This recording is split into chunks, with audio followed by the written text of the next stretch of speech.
Hiya, Barbie. Hi, Ken. You want to go do a podcast? Sure. Jump in. Ladies and gentlemen, Cullens and Swans, Volturis of all ages, and everyone else, welcome to Binging Barbie. I'm your host, Jay, and with me, I have a special guest. Rachel will be a good guest. I know this because I'm host. I know things, like how to hunt someone to the ends of the podcast. The ends of the podcast? I don't know. It works. Or does it work? That's fine. Just finding a replacing word in this.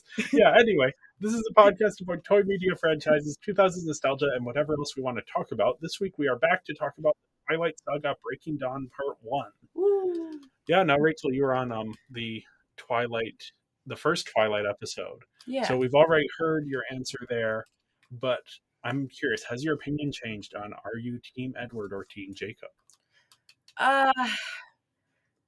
Oh boy, I don't quite remember my original opinion, but I believe it was Bella should be single and Team Bella.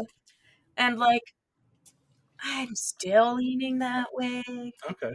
But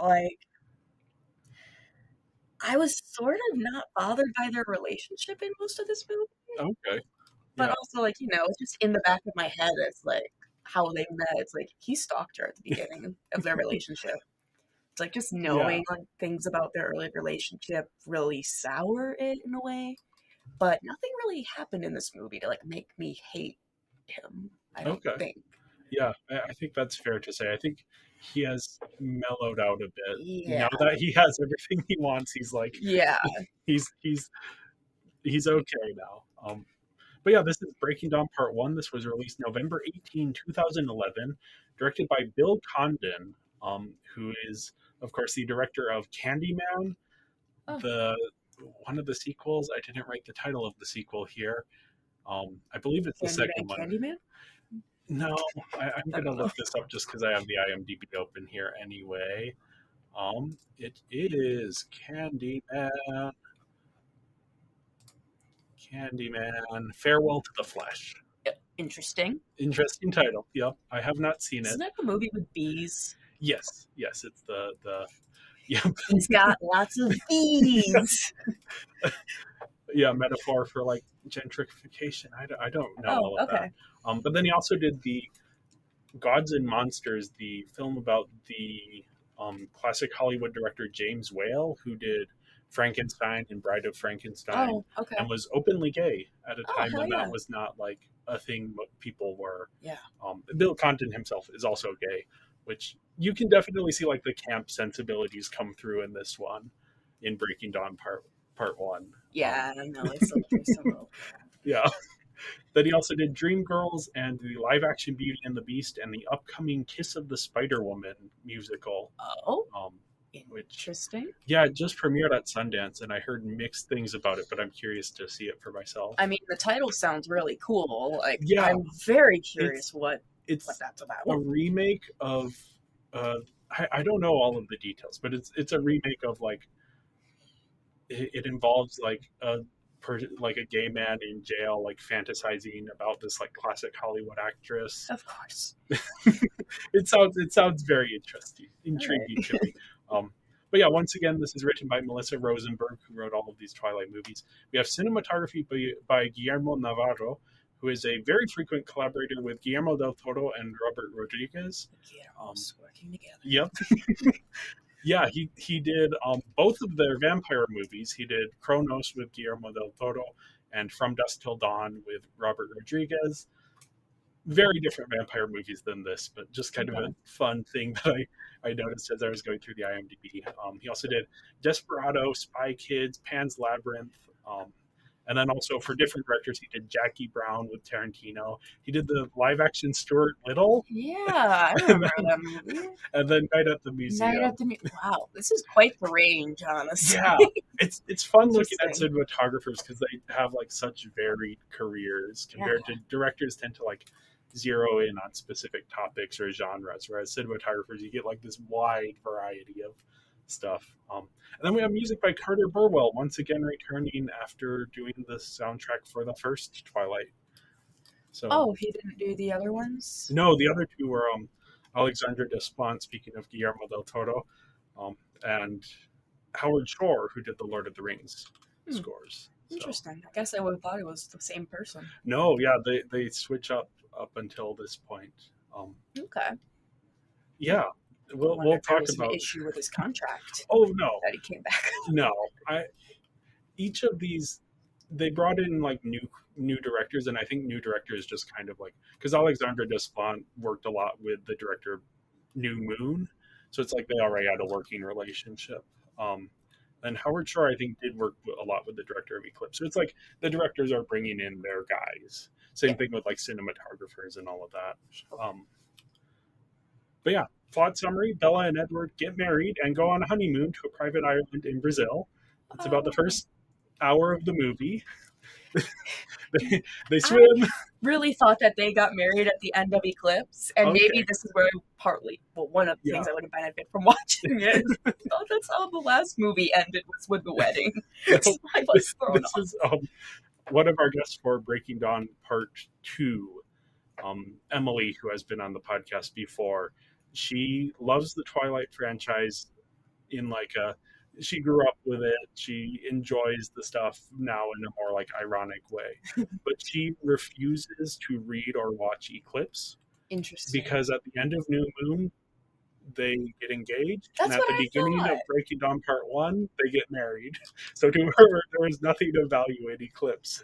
Well, see, that's the thing, is I thought that they get engaged at the end of Part 2, or Eclipse, or and then I thought Eclipse ended with the wedding. I thought Eclipse was like the wedding planning. The confusing thing, they get engaged in Eclipse as well. They get engaged again. They forget that they're already engaged. Oh my God. Actually, I think it's like in New Moon, technically he didn't propose. It was like a proposal to propose. But yeah, no, it's... Anyway. Okay. Breaking Down Part 1. They're in Brazil. They swim. They have sex. And Bella eats a lot of eggs. I think that's an extended edition. Okay, exclusive. I was going to say, what? I watched the extended edition. You did not. She makes there are chicken legs. Yes. There are a handful of scenes in the extended edition that I love that didn't make the cut. Oh, man. But yeah, if there's something that I talked about in the summary that isn't in the version you watch, that's probably an extended scene. Yes. But yeah, a couple of weeks into their honeymoon, Bella starts feeling sick, and she realizes that her period is late and starts feeling something moving inside her. It turns out that she is pregnant, which is something that everyone thought was impossible since Edward is a vampire. Yeah. So Bella and Edward rush home, telling Bella's family that she caught a bug and is recovering. She sure caught something, all right. She caught a fetus. Vampire fetus. Edward wants to abort, but Bella wants to keep it, enlisting Rosalie to help, knowing that she will be sympathetic.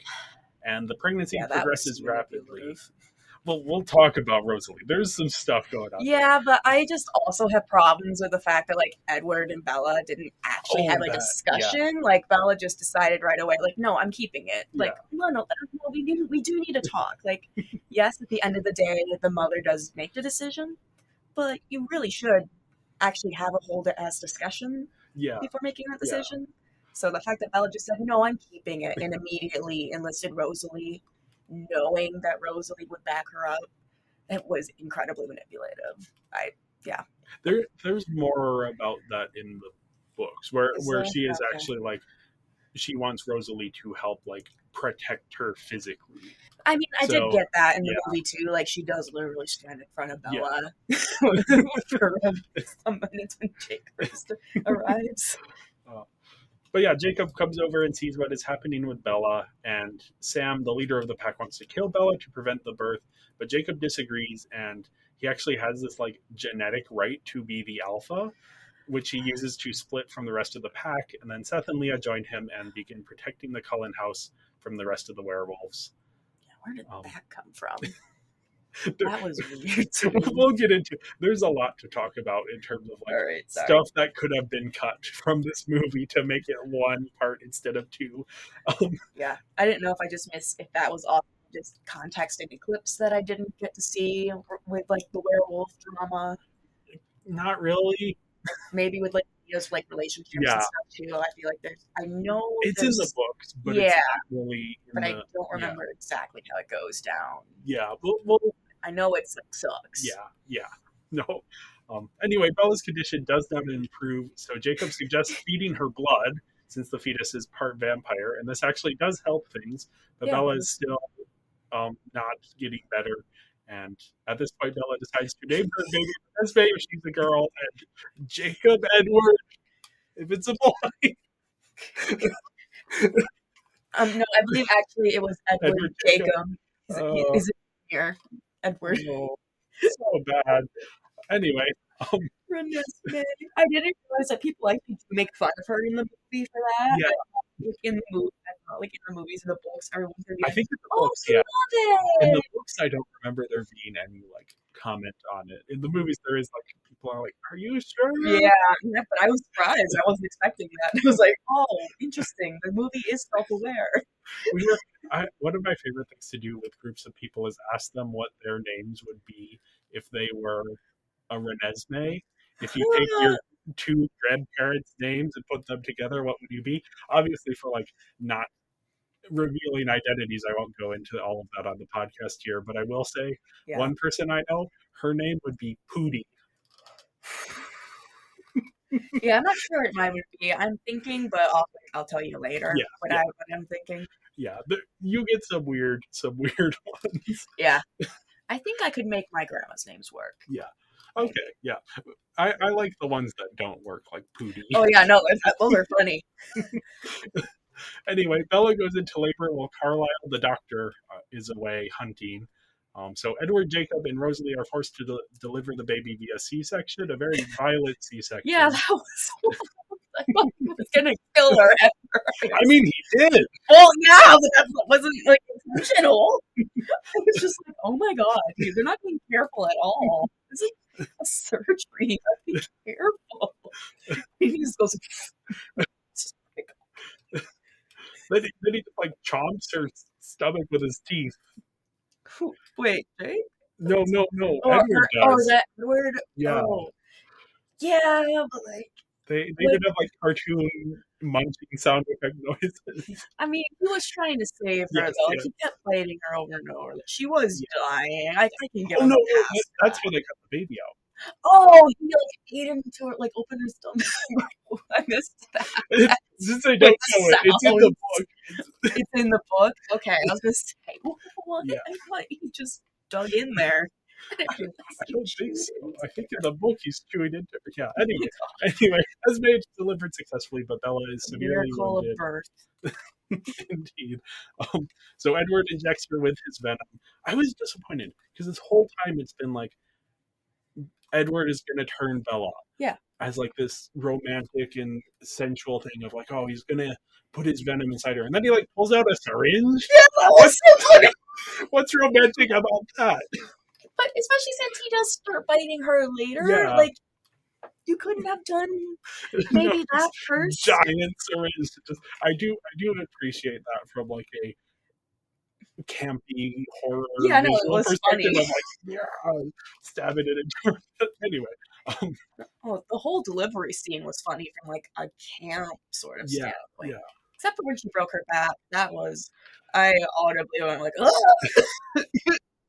It comes out of nowhere. No, it does. But I forgot that happened because I did actually know that Okay. happened. I totally forgot that happened. I was like, oh wow, what an angle. Yeah. Anyway, Sam and his pack show up to kill Renesmee and battle the Cullens and Jacob's pack.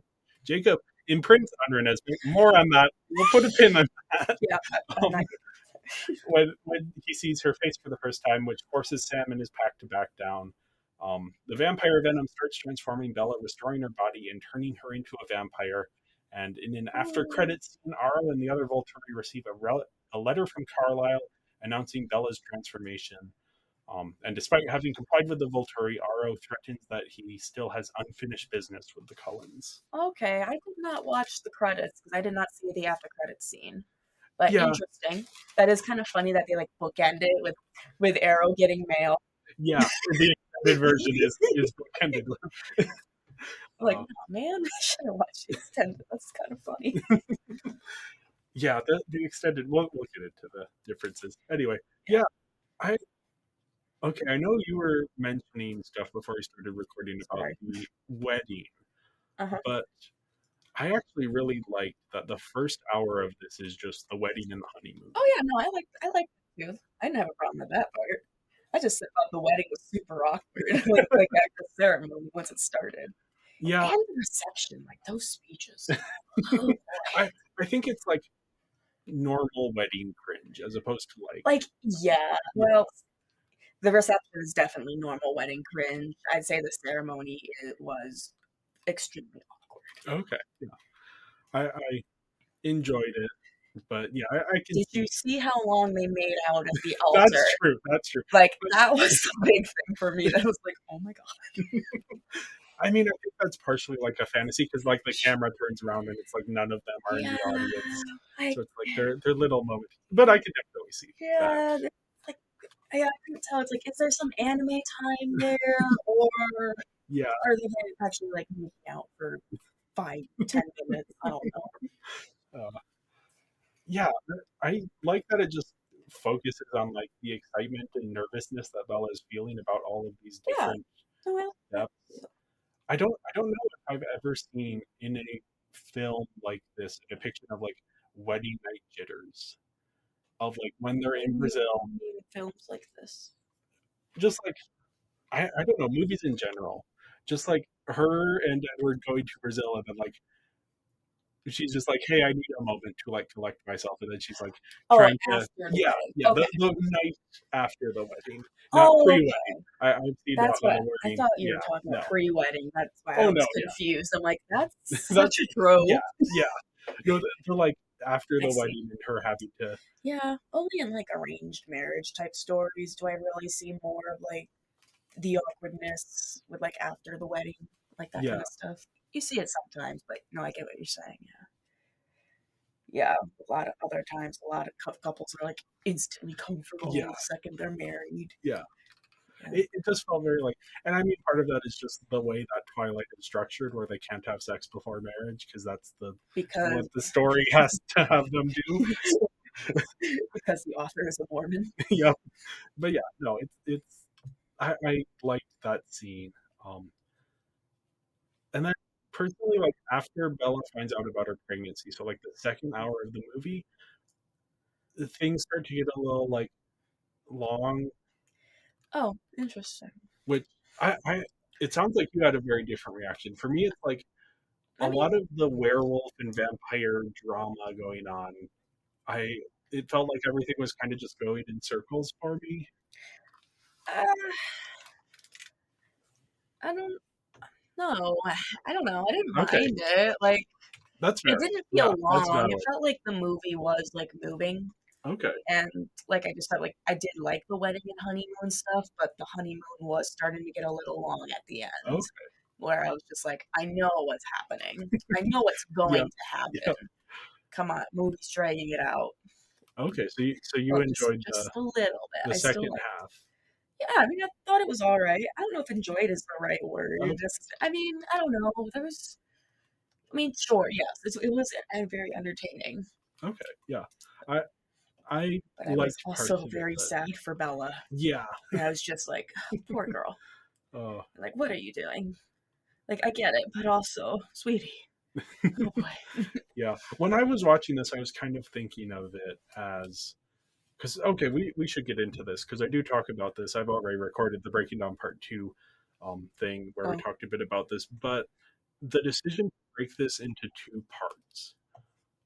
So mm, that this was actually when they were making the series, when they were originally writing out all of the contracts, they're like, okay, there's 4 books, so we'll sign everyone on for a 4 picture deal. sure. And then if we make the 4, we make the 4, and they're all under contract. But then when it becomes a reality, like, oh, we're going to be making Breaking Dawn, suddenly everyone's like, wait a second, what if we did 2 parts? And Stephanie Meyer initially suggested it, and I think for her, it's probably like a as an author, she had written all of these scenes and she wants to make sure all of them get in. And Breaking Dawn is a long book, so condensing it, you're going to lose some stuff. So I Yeah. imagine for her, that's like a big motivation. I imagine for pretty much everyone else, it was purely financial. Well, see, that's the thing is so many franchises or movie book series get divided up more than Yeah. they m- might. really need to be And in order this to was make more like one of movies. the first ones that did it, because this That's was true. The second Harry one's Potter kind did of. it. Part two came out the same year as this Breaking Dawn Part One. Oh, is that the So same year? Wow. yeah, so this kind of introduced that idea to people, and then of course The Yeah. Hobbit did it. Yep. Everyone did Hunger it Games with did it. Allegiant was the Divergent it. series was kind of the last one to do it for a little bit, because part one made so little money that they Yeah. never made part two. Is that because the So sequels are bad? yeah, Well, they made Allegiant part one, the third book that's part what one. I thought. They never made the second one. I They thought they gave made a up. bunch. So then, like when the You know Maze what? Runner That was finishing, sucked. that they originally were going to split it, and then they decided not to split the last movie. Um, More recently, like Dune and Wicked have kind of gotten away with it, so I think we're going to start to see that a little bit more again. At least for like Wicked, like I haven't seen it yet, but like a lot of plays are split into two acts. Yeah, So I'd imagine if it's kind of the first movie's Act One and then yeah, the sequel's gonna be Act Two, I can kind of see yeah, it. and it fills the time well, I Yeah, would say, having seen it. like musicals can be long, so Yeah, cutting it is. it It out. is also like 3 hours, and it's just part one. So Right, I'm like, okay, part two is gonna have to like do a really good job bringing it all home. right, But sure. It's like, oh, yeah, man, I hope you have enough material for a sequel. but yeah, So, because of this, because all of the actors had signed on for a 4 picture deal, that meant they all got to renegotiate their contracts. uh, So anyone who has been in previous movies is making a ton of money. The least paid Cullen actor I heard, I don't know who it is, but the least paid of the Cullens was getting $1 million wow, for each movie. it was So probably Jasper. yeah, I don't know who it was. It might have been him. It might have been Yeah. someone. It might have been yeah, I Would it don't be know who it funny if it was was. Edward? Right. No, no, it isn't, because the three leads, Yeah, no, I Kristen know. Stewart, um, Robert Pattinson, and Taylor Lautner. Taylor Lautner each made 20 million. Woo! Yeah, so Yeah, no, that sounds about right. it's like this insane, but yeah, it is. It's like everyone kind of wants this to be 2 parts because they make more money. I do Sure. kind of think that, like, especially Robert Pattinson is like, I don't want to be doing these anymore. I want to be going with David Cronenberg and making weird movies with him. I don't want to do Twilight, but it is like there's a lot of financial incentives. So when I'm watching this, I'm thinking of like, okay, why did this need to be 2 parts? Hmm. And so everything with the werewolves, you could just cut out all the werewolf drama and it doesn't make any difference. Yeah, I mean, I've seen Breaking Dawn Part 2, but I don't quite remember everything. So I'm trying to think, but yeah, especially if you're cutting out like the werewolf drama, maybe you could actually make Yeah, Breaking Dawn into one movie. Because I think I remember there also being like some werewolf drama in there, and also vampire drama. yeah. Break. I think there is, and I wish I had a computer that was like powerful enough to edit this all together. I think between Breaking Dawn Part One and Part Two, there is a good, like really solid 3 hour movie in there. Between them, Like, like between the events oh of. no, no, if you combine them together, Oh, you you can could cut out combine them into you like a cut big out 3 hour. an hour's worth of material and you have like a really solid 3 hour movie. Yeah, no, yeah, yeah. If you cut out the right things, Yeah, I can see you. I think they would definitely have to shorten the honeymoon wedding part, but they could yeah, definitely do yeah. that. I mean, my idea was, and I would have to like sit down and edit it, but it would be like you keep the hour for the wedding and honeymoon, then you do like a half hour ish for the pregnancy and birth, then you do like a half hour, 45 minutes ish for like post birth, all of the gathering all the vampires, and then you do like the Yeah. the ending as is. I think you could fit. Anyway, that's besides the point. I just like, as I'm watching this, I'm like, okay, what stuff could they like cut out a little bit? But I know what they obviously, could cut out in part two. oh, Can we say spoilers or not yeah, really though? yeah, Oh, just the whole like fake dream sequence, the whole fake fight where you think the everyone's fake fight attacking, is and I cool. know it's so good, but like, do we Uh, really need it if we were cutting okay, down a so we movie? talked about this a lot in the part two episode, so I won't belabor the point. Okay. I think as they're preparing to make the movie, I think someone, be it the director, be it the writers, someone was like, hey, wait a second. We have all of these characters standing on opposite sides of an empty field and they talk. That is not, we can't do that. We need to have something. But then it's also like they have to follow the books. So they're stuck between, we want, everyone is on this blank field, standing apart from each other. This is in the books, and they don't fight. God. So they just put a fake dream fight scene. So yeah, you need to like, yeah, well, that's discussed on For the the next action. episode. I mean, But don't yeah, get me wrong, it's great, yeah, but it's also so deceptive. The it is. first time I Yeah, was like, oh, I when I if I ever like get the chance to like cut these two into one, I'm actually going to like strategically cut around the ending of it to make it so that the fight does actually happen. okay. Like there's no reveal that it's a dream. And like That'd you be just fun. don't have like you don't cut to Carlisle or any of the characters who have died in the fight scene. You like strategically cut around things to make it look so that's They when I really die. when I put together my fan edit of Breaking Dawn, I love that it. will be. But yeah, anyway, that's what I was approaching this as. So that Sorry. was it felt very long to me, but I do like some of the stuff that Yeah. happens in the second half. Yeah, don't get me wrong. It still feels a little long. Yeah. Like the movie is almost 2 hours. Yeah, yeah, And it did not need to be 2 hours, but like it's not that bad. It didn't bother yeah, me yeah. that much.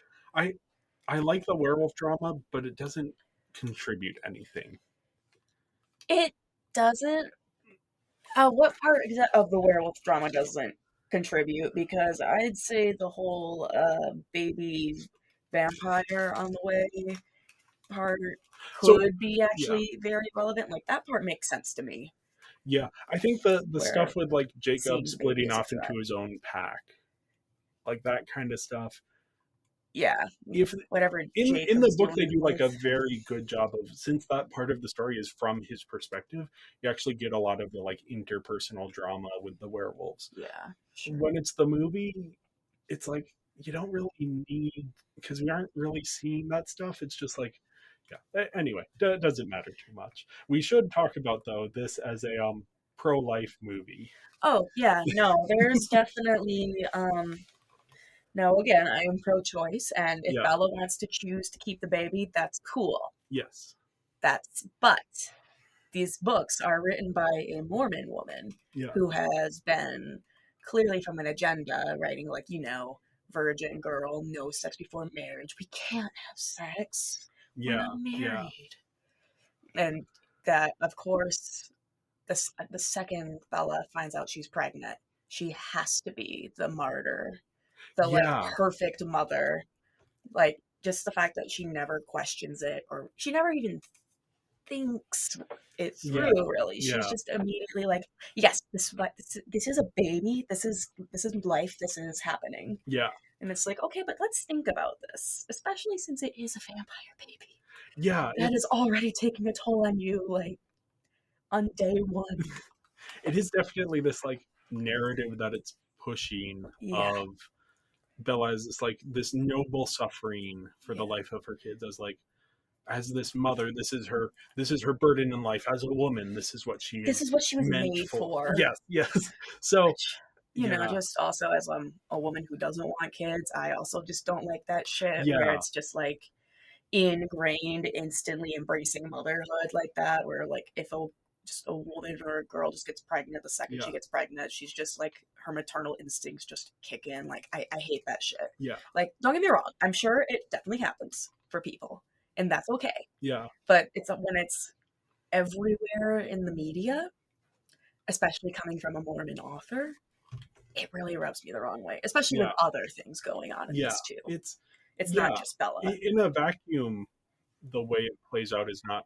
But yeah, that Yeah. Bella starts out. She never expresses any desire to have kids Yeah, at all throughout in the this whole series. no, before getting pregnant, never. And then No comment. yeah, and I do like, I understand where she is coming from of like, she doesn't know if this is ever going to be possible again. Yeah, because So Edward wasn't supposed to be yeah, able to like get her pregnant anyways. So but we don't have that conversation. It's all implied, yeah, and what it focuses more on. And I think the movie does a good job of like splitting the difference as much as it can while being faithful to the book, Mm.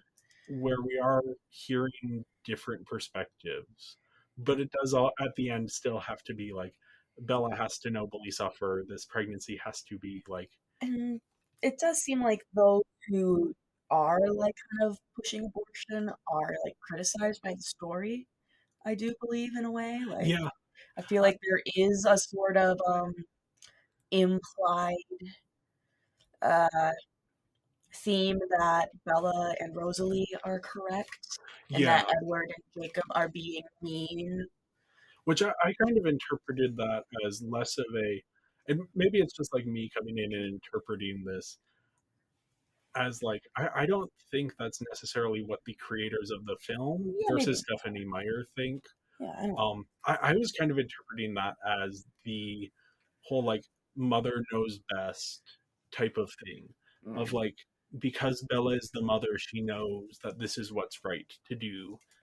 I mean, It's the same like sentiment you'll see sure. in like natural birth movement or like these things of like this is what the, or like the healing crystals, essential oils, like oh this is what the baby needs, I'm the mother so I know it doesn't, the baby doesn't need a vaccine because I'm the mom so I know about the baby more than this is, I think I didn't make the connection until I was thinking about this movie specifically, but I think this is why my opinion of Bella where she is 20 years from these movies is that she's an anti-vax mom.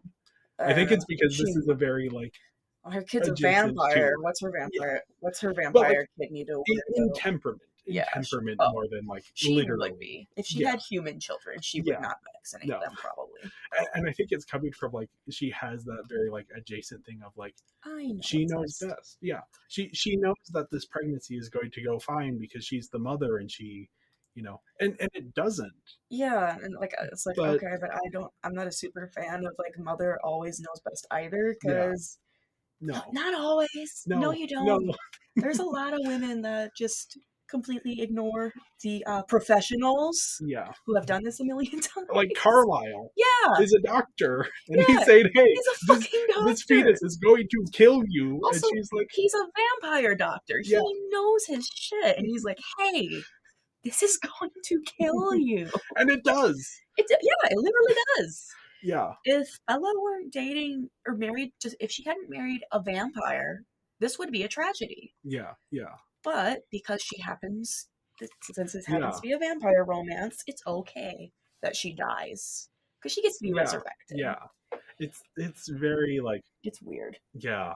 It It's just definitely is icky. feeling to like feeding into like this idea of like there's going to be a miracle that everything is going to be fine. There's going to be some big miracle, and like even though this is going to be you're going to suffer, but it's all going to be fine in Yeah, the end. And it's all worth it in the end. that's like not necessarily the case if like pregnancy is a very dangerous thing to go through Yeah, even with modern medicine. regular pregnancy. Yeah, Okay, well, so let's talk about that. Some of Bella's symptoms and stuff that they talked about, a lot of those are normal pregnancy yes, yes, symptoms. You can break ribs yeah, when you are pregnant. Like the whole part where Edward's freaking out, or maybe it's Carlisle's like, she has a cracked rib. And I was just like, oh no. Or like the fetus is taking all of her energy and nutrients. yeah, Oh no. That's almost like that's exactly what happens in regular human pregnancy. which I think it's supposed to be just like it's exaggerated because the Yeah. baby is supernatural, but yeah, no, the symptoms she is feeling are not entirely The un the unheard fast of. growth is really the only thing Yeah, supernatural about this well, and the pregnancy. blood, Okay, but yeah, I mean it's a yeah, vampire yeah, it's baby. a vampire. But I It's meant like yeah. her. I think the extent to which it is like taking her energy and Okay, stuff is yes, like that's yeah, greatly yeah, exaggerated. Yes, yeah, but women can also lose teeth yeah, and hair yeah. and a bunch of other stuff. And I'm not going to completely get into it because there's a No, yeah, lot of things. yeah. It is like, and it is good that people go through that and have babies because that is how Yeah, society functions. But it is also like the narrative that this film is pushing, and I wouldn't even say like if you go into this, I don't think this is going to change anyone's mind. The movie is not no, like it's not really interested in that yeah, conversation. Like Sure, I guess technically they do touch on both Yeah. sides, but But it's yeah, not it's really that. presenting like a very specific narrative Yeah, of pregnancy and birth, and a very specific narrative of what a woman's role is in that. And I'm just realizing now, we should acknowledge trans people. Some trans people can get pregnant. This is yes, not just about women, but that is that the way this conversation is framed in this movie is specifically about women. So if we're talking in those terms, that is why it's not like, yes, yeah. very much. Yes, trans people are valid. We support trans people. Of course, my wife is a trans person. Of course, Yes. Yeah. yes, we support Yep. trans people. But yeah, I just wanted to acknowledge, since like this is a gender and pregnancy is like its own Yes, conversation that's kind of not really touched on in Twilight. I'm sure someone has done some good writing on that. I But sure yeah, hope so. yeah, Otherwise, like, I'd be interested in looking into it yeah, if someone hasn't really. yeah. But no, it's like, yeah, the narrative that is being presented in the way that Bella, now that she is pregnant, she is now defined by her motherhood. Which is very much a thing that does happen. Yeah. Like, And yeah, to a certain extent, if you have a child, you should be yeah, looking out for that child. absolutely. That should Like, be your one of your life main priorities. changes. Yeah. But it is also like the way it's, again, it's feeding into these narratives. I don't think it's even like, To me, it's the not questioning it at yeah, all. It's the instant decision without any thinking. yeah, That it's like, okay, no, no, no, no, no. This is a very dangerous situation. Let's actually talk this out. yeah. Especially since Because this is like a supernatural let's be pregnancy. informed. Yeah. Yeah. Sorry, I Oh cut you no, off there. there's a lot to talk about with this topic. Yeah. It's and it feeds into like the bigger narrative of Twilight, of this like the Mormon worldview and the family as this like Hmm. the ultimate, the genetic family specifically as like the ultimate institution. And then like, yeah, Bella goes into the happy Mormon afterlife because she suffered for the sake of her baby. She was a good woman. Yep. She sacrificed. She was a good, godly woman. Yep. And now she gets to Gave her be, body for her yep, baby. now she gets to be a godlike being along with her husband and child and rule over, I guess they aren't really ruling over the world, but it does kind of feel like Honestly, I they didn't have the even. level of power. Yeah, I didn't think of that. That does actually come off as like a big like superiority complex. Like, look Yeah. at me. I'm so perfect. I died and now I'm a Yeah. goddess. And Like, it's like, yeah, she didn't really do anything except for that to have earned this. Bella did something in this movie. Yeah. She had a baby. But like, she hasn't been a notably, I guess, she is like a very self-sacrificial person, but we talked about that on the first episode of, that's Yeah. not because she is so pure a person, it's because she has no sense of her own self-worth. And this like doubles down on Yeah. it with like, Bella is now gives up her own life for her child, Yep. which again, people who do that in real life because they're in tough situations, that is a noble thing to do. The way it is presented here is like almost like there's no other choice for Bella. Like Yeah. this It's is what she presented has to as do. the obvious, Yeah, only correct choice. And yeah, that's yeah, also my problem, especially just with the pro life crowd in general. Like, yeah, absolutely no problem with people having children and deciding that. yeah, It's everyone's own personal choice. I have an issue when people start telling you that you have to, or that you yeah, should, or that everyone yeah, should do this way. And like back to like the anti-vax natural birth movement. yeah, Like that's my problem with like that too, is there's a lot of this is the correct yeah. way. Anyone who's not giving birth this way, you're not And actually not a real yeah, mother. and I mean that movement is even, I guess same thing with the pro life movement. It can have like disastrously negative effects on people. There are like, it is dangerous to Yeah. give birth, especially when you're Oh doing yeah. it away from a hospital, And a lot of them will also like advise against getting midwives or anything, like which complete like yeah, no help. it's So it's dangerous. yeah, yeah. And this is kind of like, again, I don't know to what extent this is Stephanie Meyer having a political agenda and trying to spread it versus what this is. This is just like an expression of her worldview that she is just kind of Yeah. like presenting without having thought everything through. Yeah, no, I do think a lot of it could just be unconscious because I absolutely believe she has those opinions. So, Yeah, if yeah, her romance story gets to the pregnancy part, like, of course, those kinds of ideas are going to yeah, show up if that's her yeah, worldview. And yeah, especially since like we don't exactly go into like a ton of debates, yeah, really, or like really the only, I guess the debates are more like Edward or Carlisle being like, I don't know, this could like really kill you. yeah, Kill the fetus could is probably is most likely going to kill you. And yeah, Rosalie goes, "It's a baby." Like that's as much debate as we get, yeah, really. yeah, yeah. You can say baby. He's like, "Shut up. It's a Yeah, fetus." it's it's very like pointed in how it is Yeah, presented in the narrative and what the result is. That the result is ultimately positive. I mean, this is kind of interesting in just Bella's journey in general. That like yeah, now she becomes a vampire and she doesn't have any of the problems that other vampires have. yeah.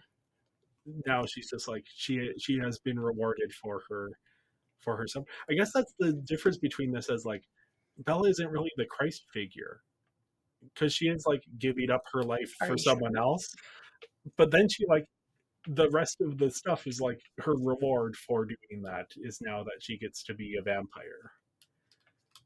So there's like I a think there's still an argument to say that, but she is yeah. a Christ figure I though mean yeah from through yeah that. yeah. Okay. It's not that she isn't. I guess maybe that is the Mormon vision of Christ. I don't know fully how that It definitely sounds like the Mormon version of like motherhood. yeah Like if you would be a good girl and don't touch yourself and get married to a good godly man and have sex on your wedding night and have lots of babies, then you will get everything you ever wanted. yeah, and you will specifically get your like own planet to rule over. I don't Apparently, do women get that? I thought that was kind that of like that's only what like a the Mormon men thing. I yeah. don't know the I lore. think it's the women get to be with the man as he's, which is why Okay, Edward that's is what I like an thought it important part of was. this. But I do wonder if that's like the reason that like you know Bella has done this like tragic suffering and now she gets her reward. That Yeah, feels to me like it could be there could be a little bit of Stephanie Meyer's personal like religious beliefs in there. yeah, definitely. Um, Yeah, I don't want to say she wasn't trying to be malicious because that doesn't quite sound correct yeah, either, but yeah, no, there's I don't think she even like if she sincerely believes these things, then she's not trying to be malicious, yeah, but it yeah, can have like a negative effect. it can for sure. Yeah. Especially with it being such a widespread, widely read series. Especially among young people. Yeah, Like I don't know if anyone has had a like especially traumatic pregnancy that they've gone, well, Bella went through it, so I can go through it. I hope that hasn't happened, oh, but I I can mean, imagine a situation like that well, happening. lots of mothers will say shit like that to their daughters Yeah, who are like unsure about children. Be like, oh, well, women have been doing it for centuries. yeah, I did it. We're fine. He's like, oh, well, if I decided I wanted to do that, I wouldn't be here. And I'm like, okay, mom. Like, wow, thanks. yeah, yeah. No, it's yeah, it's thorny and complicated, and yeah, that's like the second half of this movie. I do That's kind kind of appreciate that it's like of, it does portray like a very traumatic pregnancy, so it's not like yeah, it's not completely like yeah, glorifying. I mean, it's glorifying motherhood, yeah, but it's at least like a little honest with it. yeah, Like the yeah. horrors of pregnancy, like, because pregnancy is body horror. This Yes, is a yes, fact. Also, fetuses are parasites. This is also a fact. Fetuses have parasitic relationships with their host, the parent. Um, so Twilight just greatly exaggerates what is already like the truth yeah, yeah, around pregnancy and birth. So it's kind of interesting that I think at the same time people may downplay pregnancy because like, oh well, Twilight, the birth in Twilight is very extreme. Oh, Bella's pregnancy is very extreme. yeah, I'm like, yes, it's exaggerated, but there's a lot of shit in there that's yeah, real. yeah, yeah. It So is. that messaging just does feel a little weird. That's like, Yeah, okay, but it is real though. yeah, This is yeah. still real. Uh, You were about to say something. I was. Oh, you're saying Oh, you I was like, wanted we to should talk about talk about. Rosalie here. Yes. Okay. Yeah. Um, okay. So I could be wrong because I've not actually read the books, but I feel like I've heard like Rosalie's deal is like she wanted children when she was alive, or she always wanted to be a mom and Yes. didn't get to, and then like Carlisle turned her, so now she just can't. Yeah. And so with that in mind, that makes her a very interesting character, not only for Bella herself to embrace, but just yeah, with this whole pregnancy arc, just getting Yeah. Rosalie involved, especially since like I believe Bella and Rosalie didn't have the best They did not get relationship, but along at all. I didn't think so. But Bella finds out she's pregnant immediately. Rosalie is her best friend. Which It's wild. I think it's like especially clear in part 2, but Rosalie doesn't care about Bella. Well, She no, cares no, about Renesmee. no. So I feel like well, yeah. that's clear in the movie too. Okay. It's just they look more Yeah. like they're buddy buddy. Yeah. And like It's Bella's hanging yeah. out around Rosalie. Yeah, Rosalie's arc is very Interesting. because yeah, she has this like incredibly tragic backstory, and one of the things like she says to Bella in Eclipse that if given the choice, she would not have wanted to become a vampire. And that's what I thought, is that she was like actually mad Yeah. that Carlisle turned So her. which is part of why she hates Bella, because Bella is making the choice and choosing to become a vampire. Yeah. And to Rosalie, she also sees that as like Rosalie wanted a baby, so she sees that as Bella is giving up this opportunity for motherhood, which is a thing that a lot of people will say, which is Yep. Don't tell people that. My mother said stuff like that to me Oh, because my mom's like she has like struggled with like infertility, like trying at least. Well, not maybe I shouldn't say infertility. It's just that like they did try a little Yeah, bit before yeah. I was born. It did take a little way longer than they had hoped for me to come along. yeah, So like I have gotten that comment before when I've like been vocal about not wanting to ever be pregnant or give Yeah, birth yeah. myself. That she is like started crying or like Mhm. got like actually snapped at me to be like, how could you not? How could you not like use what your body is designed for? yeah, Or like not do it, because like she was so offended because she had struggles with it that she couldn't comprehend someone just willfully being like absolutely not when she wanted it so bad and then struggled. which is like exactly Rosalie's Yeah, relationship with Bella. It's like, yeah, it's very common. but then of course the solution to that Stephanie Meyer says is, well, then Bella gets pregnant and actually wants it, so Rosalie was right all along. Yeah, That's I major too.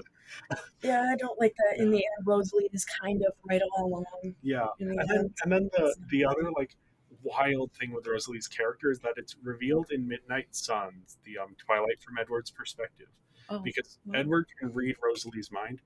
Rosalie is in love with Edward. Okay, I thought that was true. I feel like I'd heard Yeah, that I before. think we might have talked about it when we talked about the first Twilight. Oh yeah, no, But- Rosalie's just also yeah. jealous of Bella in general. Yeah, so it's like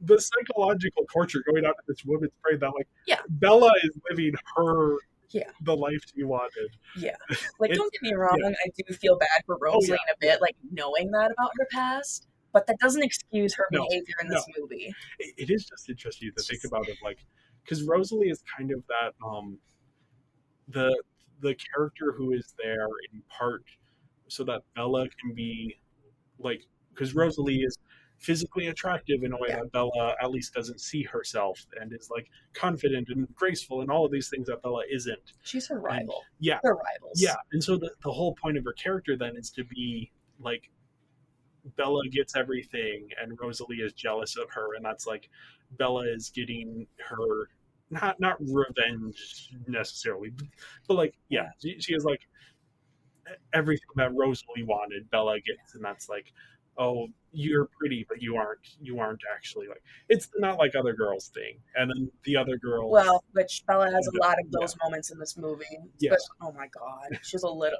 I wouldn't say, I'm not going to say she was insufferable before the wedding, but there were a few unnecessary comments Yeah, there. That's just like, okay, the shoes I can let slide because like, yeah, those do look very uncomfortable. yeah. But just like she's just so not like other girls. She's just like, oh, my wedding dress. It's just like, if you're not excited about your wedding dress, why did you pick it? So Wear a fucking suit. So You can wear I what you think want. I interpret that as Bella isn't allowed to want those things because she's a good little girl who doesn't. or not even a good little girl. She is not like the other girls. So Yes, that's she what I'm doesn't want interested in. those things. But secretly she actually kind of does, but she Yes, isn't allowed to express that. So she has right. to She's being the cool express. girl. Yeah. So then Alice is kind of the force who is pushing for the things that Bella secretly wants but can't say she wants. Hmm. So then she still gets everything she wants, even though she's like objected to it. It's the same thing with like Bella being like, "Oh, don't give me birthday presents. I don't want birthday presents," but secretly she does want birthday presents because she like anyone, she likes getting gifts. Yeah, So I it, guess it's just I've seen, at least from like Twilight, that like that just that behavior of like, oh, well, I yeah, don't know about these girly things like dresses yeah, and heels. Like we've seen that yeah, sentiment yeah, before. That it's like, oh, that's just the same, not like other girls yeah, bullshit. And like I don't know, maybe she's lying to herself and she actually wants it, but I do kind of believe her. yeah. I don't know, maybe not. I think since the wedding is presented in this like fairy tale way, that like Bella is so happy Yeah, and everything goes perfect, and is I she think it's happy? She doesn't really look that happy to get married till after she gets married. okay. Which I don't Yeah, know, maybe we could chalk it up to wedding jitters, but yeah, it just looked like Kristen Stewart being Kristen Stewart. And then she got better at being yeah. expressive later on in the movie. I don't know. Which okay, this is interesting because Kristen Stewart has talked about how I think both Kristen Stewart and Robert Pattinson have talked about how filming this scene was very very awkward for them because it felt Oh, like an actual wedding, and they it were in a shows. relationship at this point. Well, So at this at least point, yeah, I'm like, pretty sure they were still in a relationship it's when they were filming this. So it's like they are I knew they dated at some yeah. point. I didn't, okay, that's funny. So yeah, I can imagine how as actors being asked to like play this Yeah. scene is very uncomfortable. Oh To, no, to Tim me, it, like Wolf looks so yeah, uncomfortable. to me that didn't I didn't really catch on to that. I was more invested in the like it was very like pretty and yeah, Hmm. it looked nice and It did look nice. I yeah. was looking at that too. Okay, so maybe this was like a Mandela effect thing, but I thought A Thousand Years was played during the wedding, like when Okay, she walks down the aisle or something. Is what movie is it it's in? in Breaking Down Part Two. It is. It is. It's on the last movie. Yeah, it's What? the end of the last movie. It plays over the What? credits. It's at the very end. But Yeah, like the song is like synonymous with Twilight. yeah. Like when It's this because song came out, I mean I absolutely love the song yeah, anyways, but then I'd get criticized for liking it because or like well not criticized, harassed because it's from Twilight. Like, oh you like the Twilight song? And I'm like, I've never read or seen Twilight. I just like Christina Perry. no, it is literally like it It's plays for the credits, but it's the credits are credits every single person. oh, Like, oh so my it's like god. 4 minutes of credits of So like it's the the whole song basically. basically. So that is it does, and I think they do include like once you get to the leads, they do include some wedding footage, and I wouldn't be surprised if like on YouTube, I'm sure there's someone who has like cut the wedding scene Oh to, yeah. oh yeah, To it. here's yeah. And So maybe that's what I'm thinking of because I've always feel like I've seen it associated with the wedding scene. yeah, it's like the Twilight song, and Yeah, like the wedding is the Twilight moment, so it yeah, makes sense to put them together. yeah. I love that montage near the end of the movie going through Bella's life. Sorry, that Oh was yeah, really no, random, no, yeah. but that was good. Maybe cut that out. We're not Oh talking no, about that that's fine. yet. No, that's fine. Um, we're bouncing around anyway. I do have to say, a lot of my favorite moments from this movie are from the extended cut. I showed you before we started recording the opening scene of the Volturi, and when they receive Bella and Edward's wedding invitation, and it's just like Michael Sheen is just phenomenal as Aro. He just like embraces the role so well. Yeah. So any more Oh no, scenes with him, Aro is like one of the best characters in the yeah, whole saga. and that he's like you're never quite sure if he is genuinely happy or if it's like all a performance. Hmm. Interesting. But he does seem to be genuinely happy. ¿Por qué no los dos? I mean, yeah, essentially.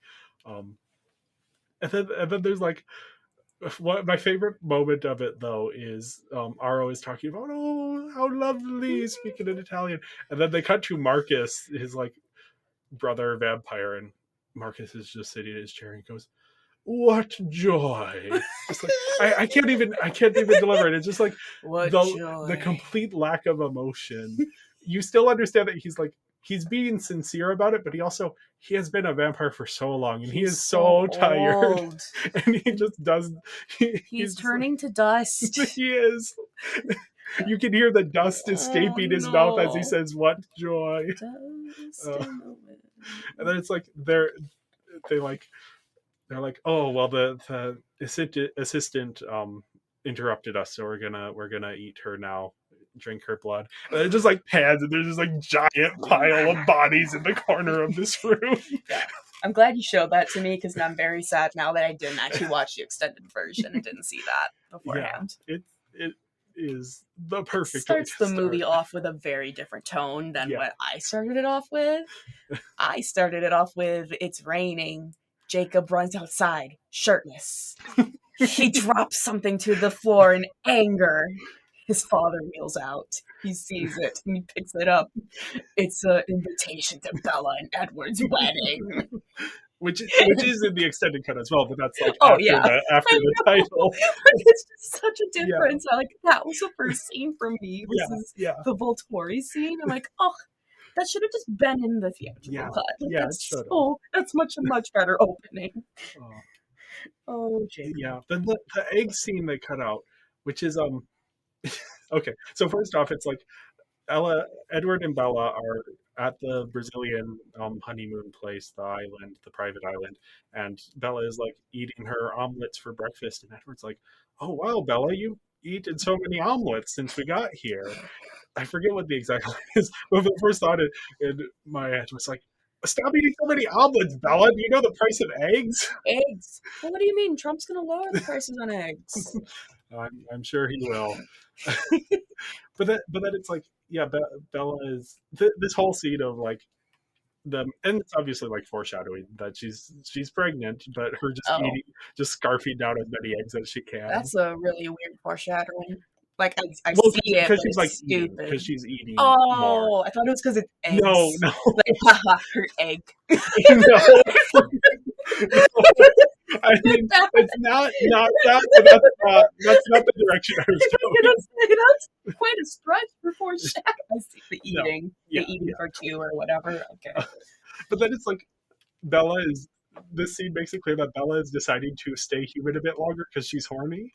hell yeah. Which is, I do love that for her yeah, that she got to be horny in uh, this one. Well, she's married now, so she's allowed to be horny. yes, yes, yeah. Though, actually, Bella's got horny energy throughout the whole She, saga, yeah, which I love it.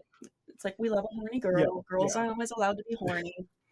yeah, because she's actually been the driving force of that side of the relationship Yeah, for the whole series, which is which is interesting because, very interesting for the genre. yeah. Then we get the Rosalie and Jacob interaction where Rosalie brings him food in a dog bowl, and he throws it at her, and she's just like, "You got food in my hair." You gave me food in the dog bowl, bitch. It's so good. It's Rosalie so is dumb. such a bitch. Um, then we have Jacob and Alice get this like little moment together where they talk, and it's like it isn't an important conversation, but it's just like a very nice little moment of two characters you don't usually think of interacting, actually Yeah. having like a heart to heart. It's also sad that that wasn't included in the movie Yeah, because that is a very interesting pairing that we don't get to see like interact yeah, much. yeah. Okay, we have to talk about the imprinting. Oh, we're doing that now. Oh. Oh, do you have more to talk about before we get into that? No, I just thought that like because that's like near the end of the movie. I wasn't sure if we were there yet. I mean, we've been We've been jumping all over around. the place. Actually, maybe we should save that for when we talk about Jacob. Yeah, let's save that for when we talk about Jacob. What other stuff do we have to talk about with the plot? There's the werewolf stuff, but that's kind of like we'll talk about like Leah and Seth and all of that when we get to characters. Okay. I guess maybe story-wise, that is kind of it. Because I guess we talked a little bit about the birth already and like her labor, Yeah. the delivery. I guess we can talk a little bit about. Well, I guess we touched on it a little, but this is where you can definitely see that Rosalie only cares about the baby. Yeah. And actually, I do want to go back to like our whole like how we keep talking about motherhood and Yeah. the pro-life, the propaganda part. I don't know, like part of this with the birth felt propaganda-ish, where it's like, save the baby. We Yeah, don't care about Bella. We want the. I mean, they do, yeah, but yeah, there's just also always a big theme or thing that comes up a lot with pregnancy and birth is like, who do you save, the baby or like yeah, the parent? And I think that that tide is finally starting to turn, that more people are like leaning towards the parent should be yeah, the one yeah, saved. But for a lot of people will push that the baby should be saved. Like, oh, the mother should give up for the baby. Switch we did touch on that a little bit. But we definitely see that with Rosalie. With yeah. Bella. Bella is basically dead. Hmm. But Rosalie doesn't give a shit. No, She's just no. carrying this baby around, Uh, and yeah, and that part was absolutely disgusting. And yeah, that was just a big part of just how the pro life movement only cares about the babies being born. yeah, We don't care about anything after that. Oh, mom bled out. Oops. yeah, These things happen. yeah. It definitely like ties Yeah. into the And idea of everything that the movie is pushing. yeah. Bella's just lucky her husband is a vampire. Yep. Yeah, Like no, really, that is that's like, it. yeah, this would have ended very differently if she had not been injected with vampire venom at the end of this. Yeah. Which slightly changing, but also like on the same note, Yeah, there's actually a fundamentalist couple that had a baby lately where the mother, her doctor told her like way earlier on in the pregnancy that it was an ectopic pregnancy yeah, and that she should like, like probably end it because it's very high risk, very bad. yeah. You most likely won't survive. This woman did choose to keep the baby and she successfully had the baby Mm. with like I think within the past week. Oh, So now there's some like talk and like some like funny snark circles being like, oh shit. Like I guess yeah, like we're like, okay, like it's glad that she made it, but oh boy, yeah, the fundies are gonna have a field day with this one. yeah. The narrative that comes out, ignore all of the Yeah, pregnancies that ended poorly, yeah, and focus on the ones that didn't as like evidence that it always goes well, yep, or there's always a plan. yep. God always has a plan. It's like, The okay, good okay. ones will be okay. Yeah. Only only the the horse guy. the good ones will become vampires and live forever. Or be saved by modern medicine or Yeah, whatever. Yeah. yeah, yeah. Um, I gave the story overall a 2 out of 5. yeah. It's just breaking it It's not much of a into, story, yeah. honestly. You lose a lot by breaking it. They have to like add a dumb fight between the werewolves. I think Yep. that does actually happen in the book, but it's like But not that big a deal. But they need an action scene to end this with. I mean, Yeah, yeah, we wouldn't have had much of a plot if it weren't for the werewolves, to be honest. yeah. I Oh, think can we talk about Jacob being a fucking idiot? And yes. Well, oh, sorry, we get into that oh later. no, But him being a main we can character. let's jump down to Okay. his character because I was I hate Jacob in this movie. okay. Like, oh my god. Like just that he starts off with that, like he's just such a little piss baby, like so like oh my like is engaged. Like he got engaged like 3 times, dude, to the same person. Yeah, The wedding's just finally happening, and I just also can't believe that Edward was actually cool with Jacob wanting to just talk with Bella alone at their wedding and dance. Like I was actually yeah. surprised he was cool with that. A lot of this gets It's litigated like in the last what? movie. Um, because yeah, it is like one of the weirder things about it is And like Bella and Jacob's relationship. yeah. Um, Doesn't she like cheat on Edward with Jacob in Eclipse or something? Like she they do. kisses him. She kisses That's Jacob, still cheating. but it is like okay. So it's the thing is Or are they on a break? Is it one of no, those? no. It's okay. So the thing that This is has to why I be should said, have watched Eclipse first. the thing that well, even if you watch Eclipse, it isn't necessarily apparent because the thing you have to understand is that Bella is in love with Jacob. Yeah, sort of. Yeah. like, not to the extent that she's in love with Edward, but Yeah. she is romantically in love with Jacob. We love a poly bitch. And so Jacob pursuing Bella, he's not, I mean, it is creepy that he's doing it, and like he should stop because she has told him to stop. And she's like, but she also wants it. Yeah. And so when don't get me wrong, I'm mad at her too. When the kiss happens, it is Jacob is like, I'm gonna go off and die in the war if you don't kiss me. Oh my God. So it's like he is manipulating her. But it is like, it's the fantasy of like, the fantasy of non-consent, so it's not her fault. So she gets to enjoy, and it is that's a very Mormon, or not necessarily just like fundamentalism in general, or just a very religious thing. Yeah, especially like when you're told it's like sex is bad, or wanting to have sex, especially as a girl, is bad. Yeah, sometimes you start getting little rapey fantasies. Yeah, because it's like the only acceptable way that could happen. So I've looked up the scene on YouTube because it is the best kiss in the series. Is this like really? The music is swelling and the camera is swirling, I've seen this scene, and it's like they have so much chemistry together. It's like, okay, this is, even though it's like non-consensual in like a literal way, this is what Bella wants. And so she gets even to be if like, she said no at first, she does give in. Like, it becomes consensual. Well, I'd say since he is like, I'm gonna go off and die. It's because she is like, he is like, I am going to go off and die in war if you don't kiss me. And so she is doing it under duress. But also it's like, okay, but also you should call him out on his bullshit. Like he's obviously manipulative. And like, to a certain extent, Bella does kind of string him along as well. But he is definitely like in the wrong throughout a lot of this. But that is like the context to understanding like what is going on here, with Jacob showing up at the wedding, and all of the stuff that's going on is just like an extension of this weird dynamic that Stephanie Meyer has created, where these two hot boys are in love with Bella, and Bella is in love with the two hot boys, but she has to choose one. Listen, I know, but that doesn't mean I can't be annoyed with it.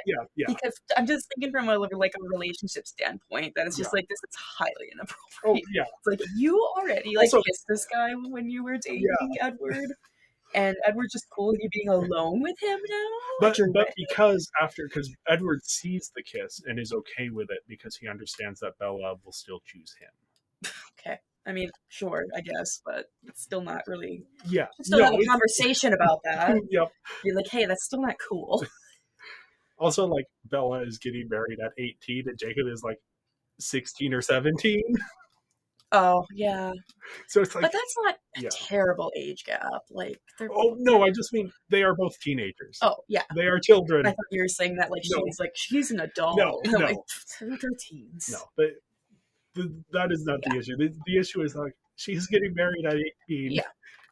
Which isn't a problem necessarily. Not necessarily.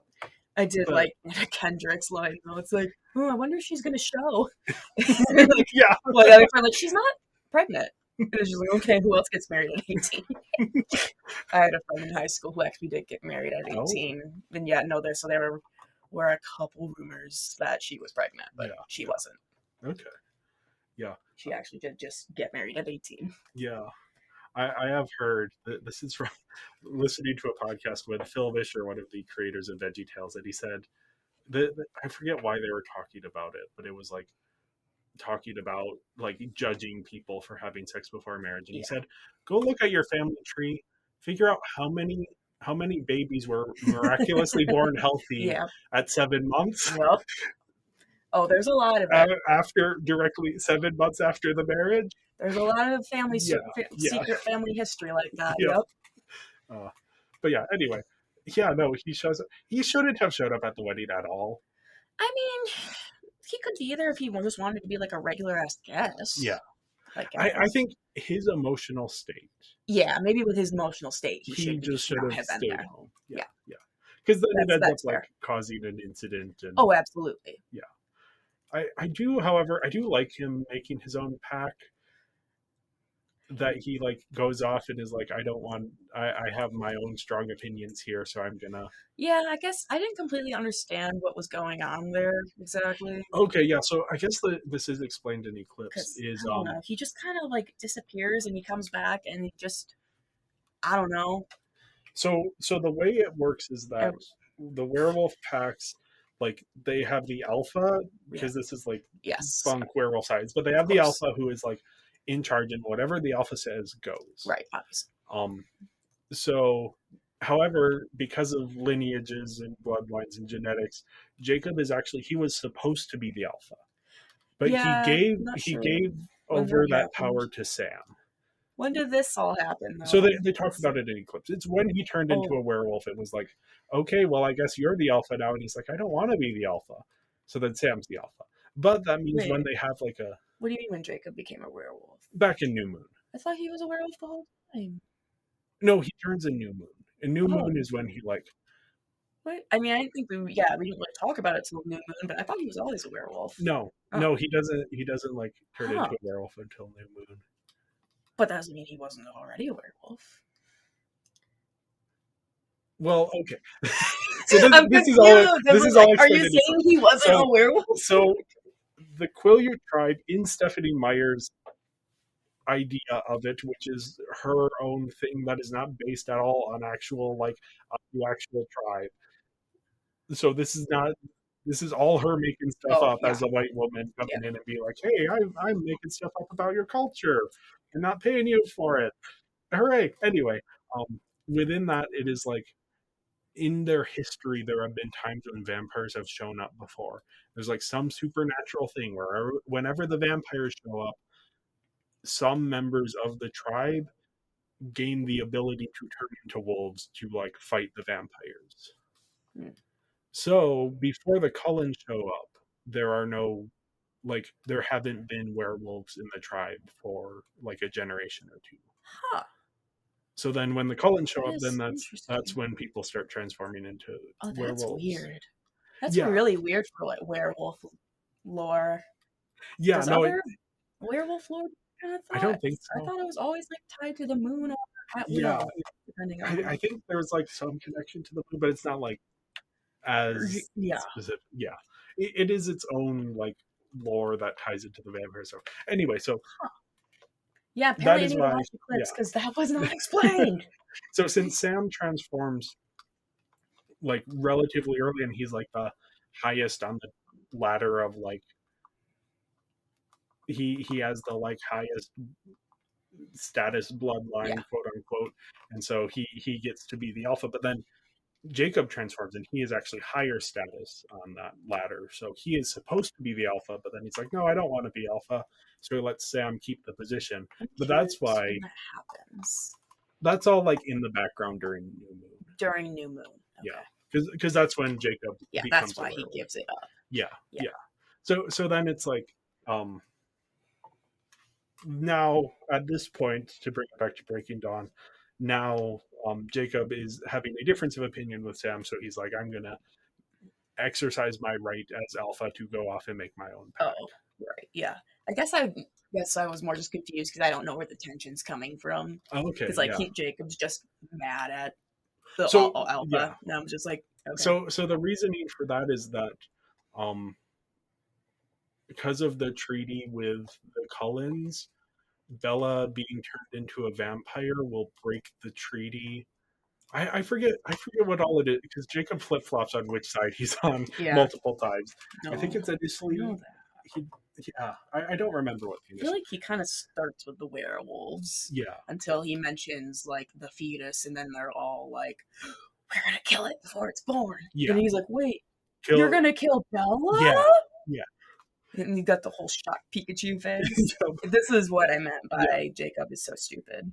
Okay. Yeah. Like, Yeah. when I was just No. like, "Yeah, what did you think their reaction was gonna be to telling them there's a vampire baby on the way?" Yeah. Like, Um, yeah, of course they're gonna want to kill it before it's born. Like, that's the yeah. easiest way Yeah. to dispose of it. Oh my god, you are so stupid.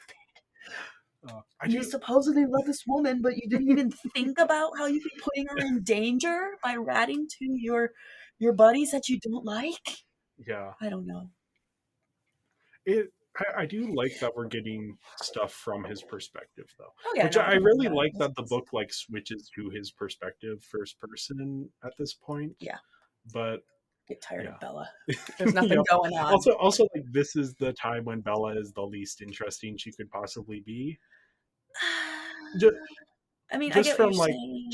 she has made her decision, and so it Yeah. would just be like her reacting to the changes going on with her body rather than like, I wouldn't say that that's not I interesting, mean, though. It's yeah, guess more yeah. of the thing that it's like, yeah, it might not personally be doing much, I but wonder if it's also like to keep it PG-13 that Stephanie Meyer's like, we cannot be following her mm, journey through her own mind. We have to like follow through a different observer who isn't seeing everything. what kind of stuff are Oh, we missing there? just like body horror stuff. Yeah, I figured. Okay, it's more pregnancy Yeah, symptoms and yeah, shit. yeah. Yeah. Darn, I wish I kind of had leaned into it. I don't know. Yeah. We'll talk about the stuff in visuals. Yeah, I do like him seeing like forming bonds with the different Cullens and like kind of learning to like the different various members of the family. Um, but then we get to the imprinting. Oh boy. Ah! Why? Uh, Why did you imprint? No, I'm just thinking of Breaking Down Part 2. It's like, you imprinted on my daughter! yeah, no, She finds out. yeah. Okay. So he doesn't It's have any control over the situation. that's what I thought. That doesn't make it not No, gross and weird, yeah, but I do it realize that it it's not makes it exactly worse a because it's like, choice. yeah, or I guess not worse, but it makes it different It in a does way make a that is difference. It's like not, he didn't choose to yeah. like, oh yeah, this baby's hot. Which, to be fair, that I guess that's, I don't know. It's not technically what it is, but it's not what it is.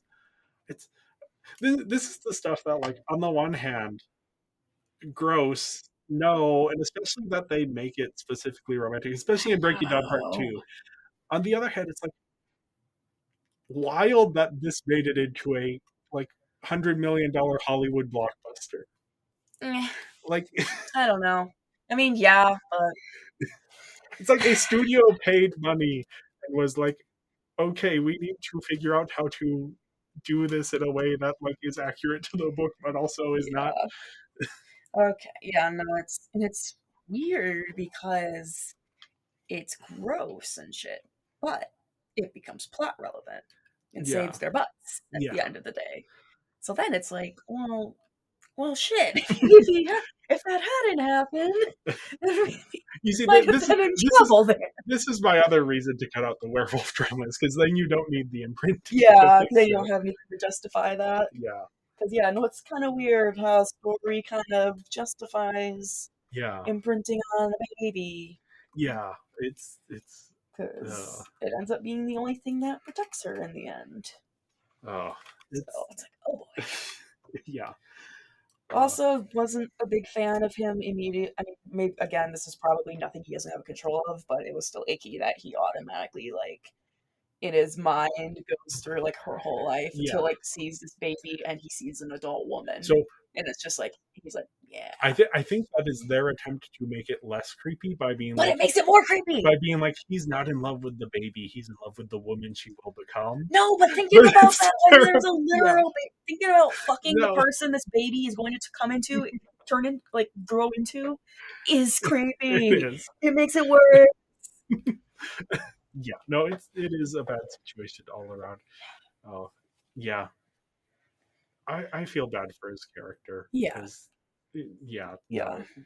no, this is just, what were you thinking, Stephanie Meyer? Like with a lot of the weird Oh yeah. elements I of, just don't like Stephanie yeah, Meyer because it's just like, God damn it, why did you do this? yeah. Why did you make that It's like choice? with a lot of the other weird choices, I understand like where it is coming from, even if I don't like understand it. Like, why is Edward 100 years old? Well, it's because that way he's an old-fashioned gentleman, so Yeah, he's not like the modern boys. honestly, like Or like, that part of like people hating on Edward, it doesn't yeah, bother me as much. Like I get it. Sure, he's been yeah, alive for 100 years, and like it's creepy, but also he's a vampire. yeah, Like and like him watching her while she sleeps, it's like that's creepy, yeah. But also that's like the fantasy of having like a guardian angel who's watching over you and keeping you safe. So like Yeah, that but kind of stuff. it's still weird No, because it's weird. it, It's weird, but I get where it's yeah, coming no, from. I The know. imprinting, I have no idea where Stephanie Meyer is coming from with this. Oh yeah, no, that's completely out of No. nowhere. The others, I'm like, okay, yeah, these are just the classic romantic tropes. Yeah, Romantic yeah. tropes. I'm like, oh, it's so cute. But Yeah, in real life, it's I can't creepy. think of any like other love triangles that end with and then the other guy fell in love with her baby. Oh, it's Might be something. yeah. It is odd and Maybe Mortal Instruments somewhere. okay. I don't know anything I mean, about maybe not. Maybe that's just more of like yeah. main characters' ancestors getting it on with each other. Okay. It's more Yeah. kind of what shows Yeah. up. The interpretation I've heard is that this is meant to give Jacob a happy ending and make him a part of Bella's family. Yeah, To which which I am I like get it. I know I'm that's like what they're doing. just have him be like the godparent to Renesmee. You Yeah, don't have to you like don't have to literalize this. they can just be Or buds. here's my fix. Because in the spoilers for Breaking, I guess we've already spoiled Breaking Down Part 2. In Yeah. the big action scene that doesn't actually happen, Jasper dies. No, So guess who's single? Alice. Yes, I love Jacob her. and Alice. Is that like a thing? I I don't don't know. know. They have a scene together in this movie. That They was have just by like, one scene yeah, together, yeah. so that's it. That was just by like, how do you make it so that Jacob can be part of the family without imprinting on a baby? Yeah, Uh, kill Jasper. Kill Jasper and have him end up with Alice. Uh, wild. Okay. We should talk about other characters here. We Oh, have Bella. She is horny. hell yeah, I love good for her. how much of the movie is about just that one thing. Like the Listen, whole honeymoon. she's been waiting 18 years for Yeah, yeah, this. She is fucking ready. It's yeah, her honeymoon. yeah. And She's like, Edward is being a baby. Like, yeah, oh, I can't. I'll hurt you. I'm like, this woman is begging you to fuck her. Just what? What's up? Come on. uh, I feel like we've talked a bit about the pregnancy. One thing, Oh which I yeah, forgot that I had written this in my notes, but I think there's an element of like part of the fantasy of Bella being pregnant is this like Munchausen's type thing where like for the moment she has most of the family is together in the same place and they are all singularly focused on her every need. yeah. That's also a big reason. Sometimes people get pregnant just for the attention, which is Yeah, terrible reason to get pregnant, but it happens a lot. yeah. And I wouldn't want to use any more specifically of that, but that is Which, like yeah, no, that's kind of unrelated to that because at the same no, time, it it is is like like a happy moment in yeah, like a couple's life when they yeah, find this out, and of course, like their family's gonna like yeah. band together around them. But I do think like when it seems of like, oh, there's the whole family is in the room Yeah, and they're all tending to go. I think there's a little bit of like fantasy in there of yeah. like, oh, everyone is paying attention to her, like There tending to her is needs. reality to that too, because I think that does just also happen a Yeah, lot no, when yeah, when a couple is expecting, like the family yeah, does suddenly like, I or mean, at least be kind of like it's all yeah, about the baby yeah. And I and the mean, pregnant pregnancy person. is like a very difficult time. So like, Absolutely. it makes sense that people are Yeah. going to It's be to looking the out for. Yeah, degree is yeah, what can be the yeah, issue. yeah. And I mean, I don't think it's even like Bella is having a very traumatic pregnancy, so Yeah. everyone's It's paying okay to attention want to it. her. But I do think there is like a little element of like Bella's getting a little bit of like her fantasy there of like Yeah. she's getting everyone to pay attention to her, Yeah. which is like despite her protestations, I think And Bella wants. it's an Yeah. Oh understandable yeah. thing Yeah. too. I'm sorry. I feel like in this episode I keep coming off very negative with my things, and I don't necessarily mean that exactly.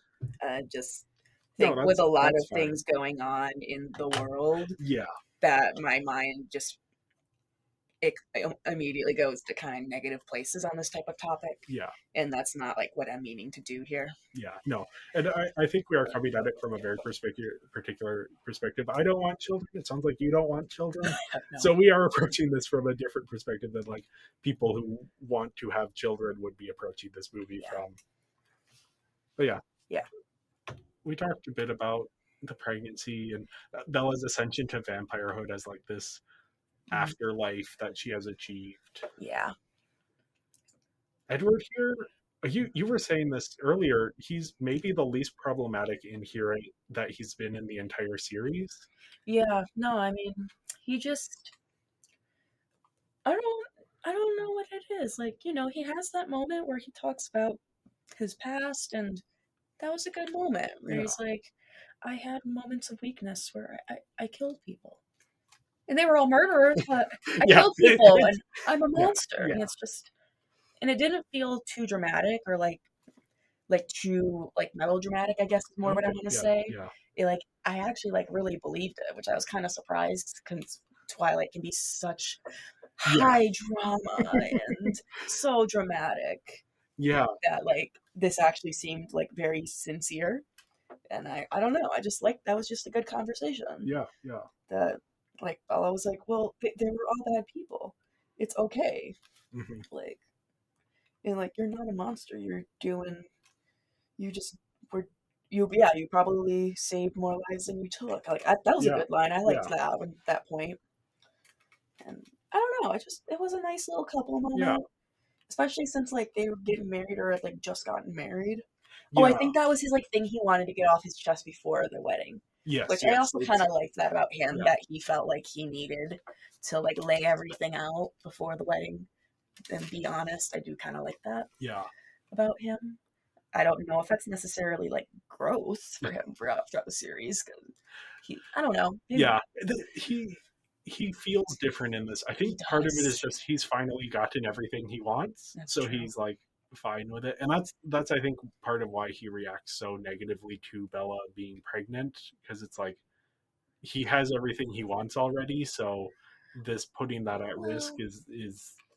But he very quickly turns around on that. yeah, because I was like, I don't know if that's necessarily the issue so much as he just immediately knows with her being human that carrying his child is incredibly Yeah, dangerous. So he's just automatically like, oh fuck. But yeah, because he yeah, has yeah, everything he wants and he yeah, doesn't want to lose Bella. yeah. So yeah, yeah, no, maybe I'm just restating what you're Oh no, saying. no, that's fine. Yeah, but yeah, no, I don't. There's honestly not much to say about him. Like Yeah, it is. he was. I don't want to call him boring because he It is. wasn't He is now boring. that Bella is pregnant. He doesn't matter Yeah, but as like he was much. actually being like, I Yeah, feel like he was supporting her pretty yeah, well yeah. and No, stuff. Like it's he was being a good it's husband. especially in Breaking Down Part Two that like now that Bella has her child, he is kind of like fading into the background, Interesting. Hmm.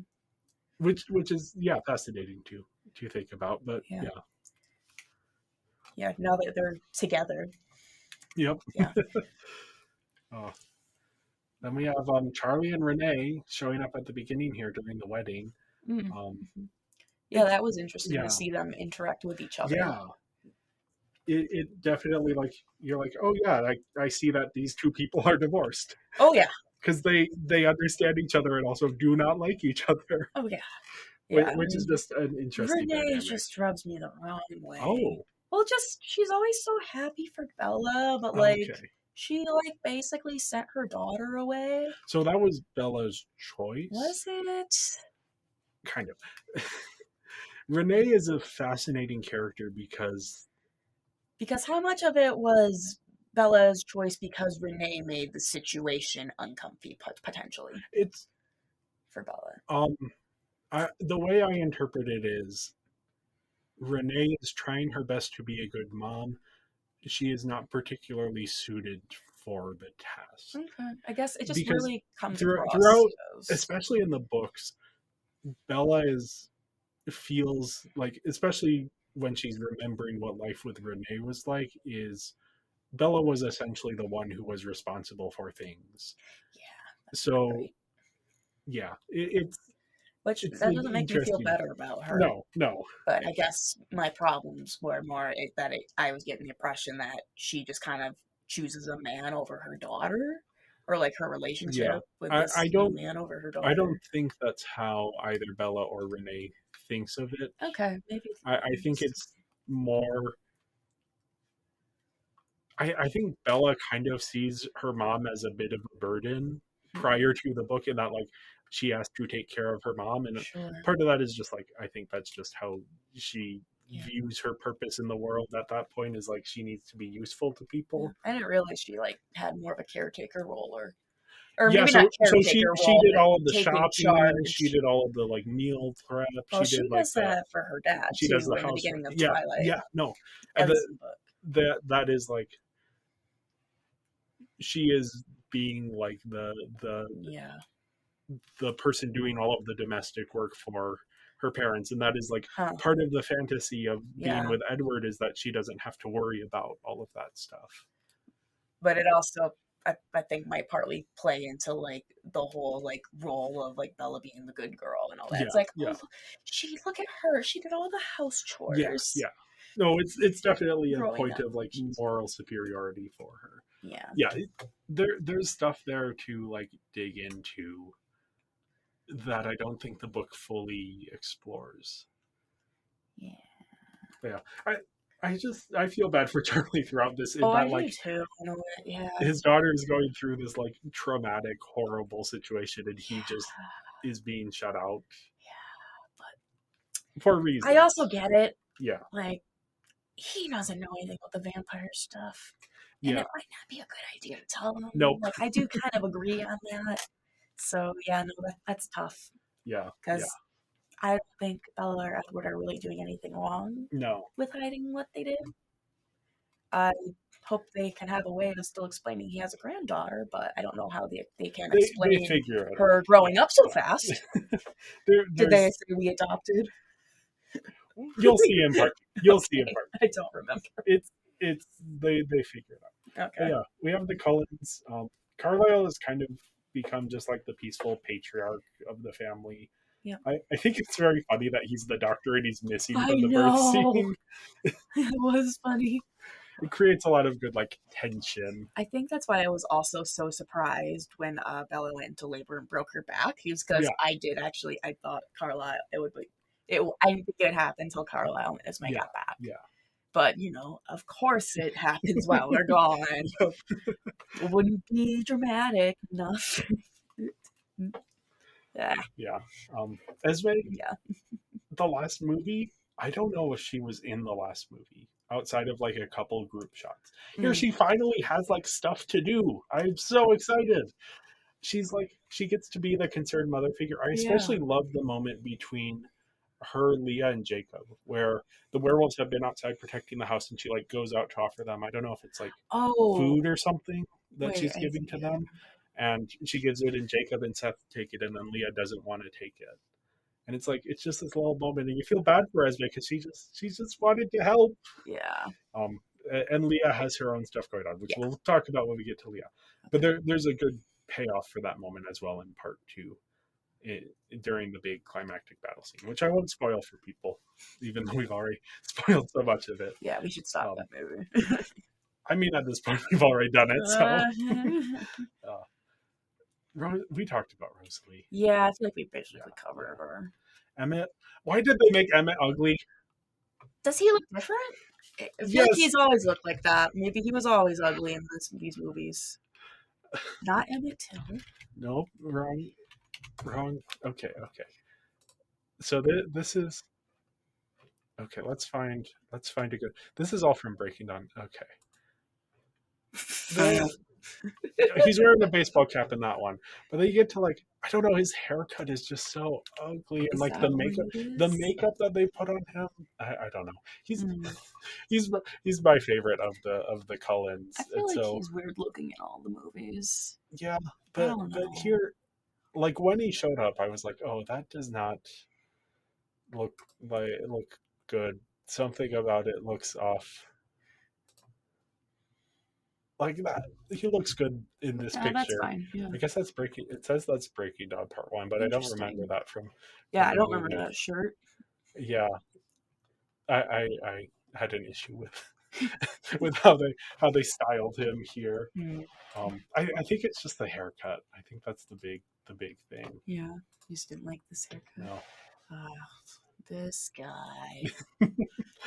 uh, I love Emmett. Yeah, I don't really Emmett have is much to say about him. He doesn't really do anything ever.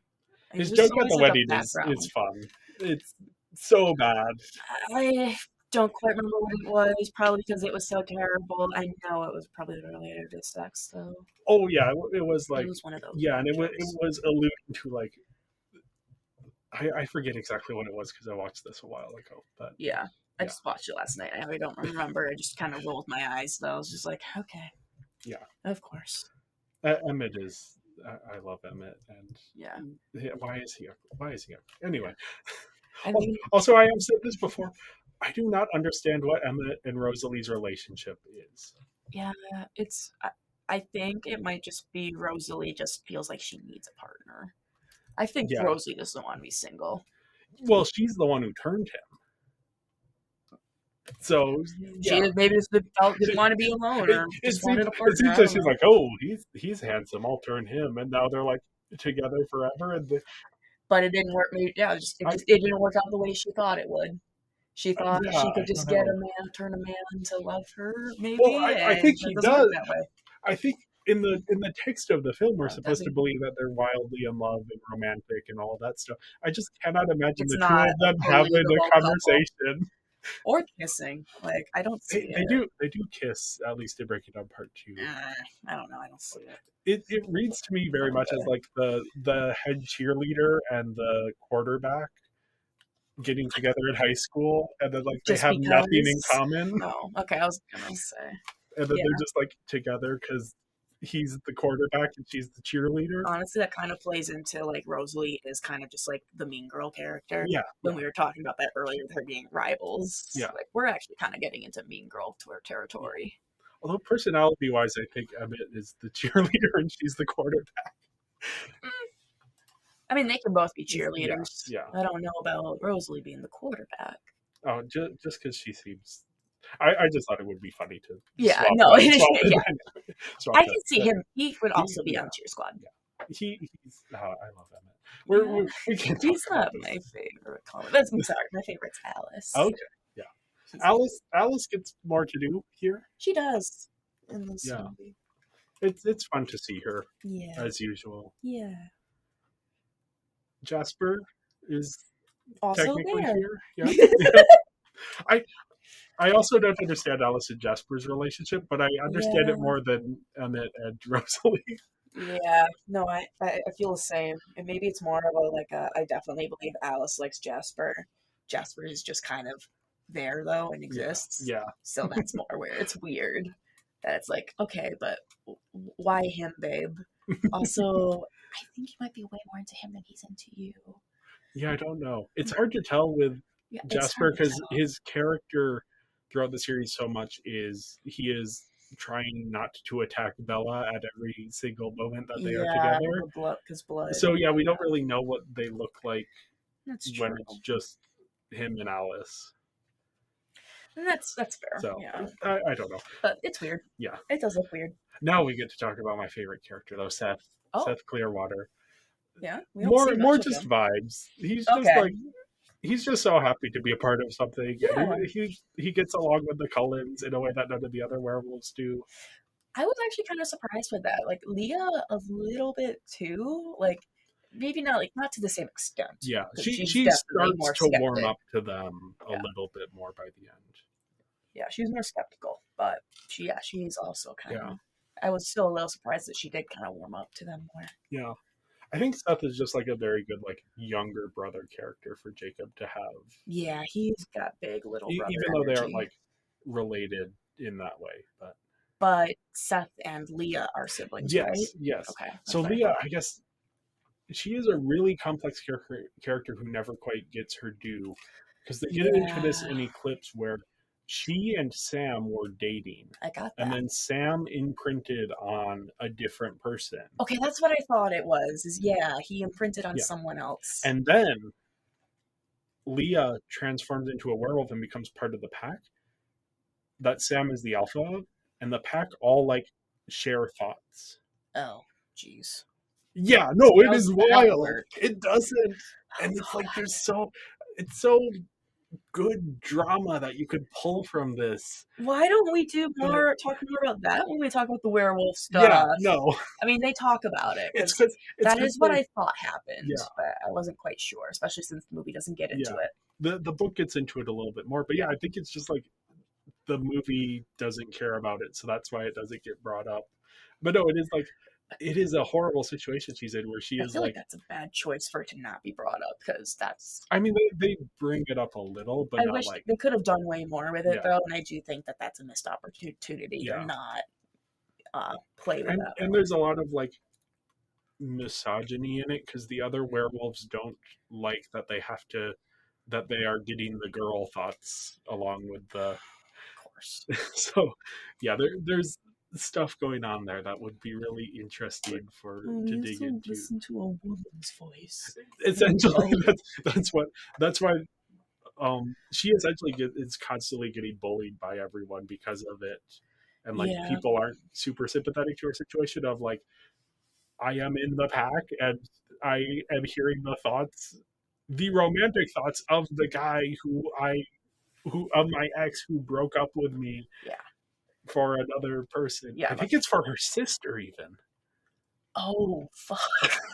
I don't So remember. I don't fucked. remember off the top of my head. No, it's like I love the drama of it, and I wish that That's the books and so. the movies I like feel so bad for no, her though. yeah, But that's also why I wish they did more with it because yeah, it's yeah, interesting. yeah, I kind of also wish that they did talk more about Rosalie's shit, especially yeah, like with her part in all of this yeah, and like being so obsessed with the baby. yeah. Like I almost get like it's my baby vibes from her. Oh Like yeah, she would yeah. kidnap this child. It's the meme of like, "Hey Rosalie, can you hold my baby?" Our baby. Our baby. Yeah. Oh yeah, this is absolutely what Rosalie heard when Bella said she was pregnant. She was like, "Our baby, my baby." Yeah, yeah. There's a lot of stuff in Twilight, and part of why I find it so fascinating is like the stuff that just gets thrown out there as like Yeah, wild, insane stuff, but it's just like it's hanging there. They're not doing anything with it. It's just yeah. sitting there, and you can think about it and puzzle it over. And it's Which is yeah, why I don't like when people are too harsh on Twilight, because there are some interesting things there, yeah, but yeah, it's not executed well. Like someone could have it if someone was sitting with this like outline and different plot ideas that like Stephanie Meyer uses, yeah. like a better writer could come up with Oh something yeah, yeah. so much better with the exact same material. I do kind of Uh, like that it is Stephanie Meyer though who is like inserting all of her like subconscious biases oh yeah, into it in a way that's just fascinating. Anyway, yeah, Leah, Sam and the pack are here. they're just there. They do whatever the plot needs them to Yep. do. Sometimes they're very like quick to react, and sometimes they're a little bit more considered. Yeah. I don't know. They seem yeah. It's like Yeah, reactionary is a good word. Yeah. yeah. The Volturi, I just like them. I like when they show up at the beginning and the end of I the didn't extended know they version. were in this movie until right before we recorded. So, yeah, they're just fun. Yeah, no, they're great. A question about the wedding. Yes. Were there Volturi at the wedding? No. Okay, I wasn't sure who all those like family members were. If Oh, like some of those there's women the were in the no Volturi. that's the Denali group. They're vegetarian vampires who live in Alaska. Okay, So so that's who Edward goes to stay with when he leaves in New Moon. He stays with them for a little bit. oh, And the whole thing is that one of them is in love with him. of course, obviously, Yeah. Cuz they're the attractive blonde women, conventionally attractive yes, blonde women. So yeah, Bella gets to be like, "Oh, I got him and you yeah, didn't." because she's the brunette. Yeah, yeah. She's the brunette who's not like other girls, Yep. which gave me a bit of a weird complex as if we don't need to talk about that. Yeah, no, it's an It interesting. was not a long phase. Let's just say some YA Not Like Other Girls may have twisted a bit of my view on Yeah, things when I and in like early high school or I something. think we talked about it on the first Twilight episode that Yeah, probably. it comes from like it's a very complex Oh yeah, thing that comes from like the expectations put on women yeah. and like And the wanting to break out of the yeah mold. It's yeah about the show wanting to show individualism, yeah especially when you hear stuff about like lots of girls like Taylor Swift and Starbucks and pumpkin yeah. spice. And you're like, well, I want to establish my own identity, Well, so I I hate hate all yeah those because I'm my own person. yeah no this is I mean, it's more Twilight is complicated than definitely that, but yeah, yeah. which what I find so fascinating is that Twilight is so deeply a not like the other girls franchise, Yeah, and but yet it's a it YA is stories. and yet it is like the thing that people associate with teen girls Yeah. is this not like the other girls franchise. So it's like, okay, there's perhaps things are more complex than like the other girls and not like the other girls. Perhaps Mhm. there is nuance here and people relate to things. Yeah, whatever. Yeah. That is not my topic of interest here. Yeah, I feel like we could do a whole podcast on just that kind of stuff. Yeah, yeah.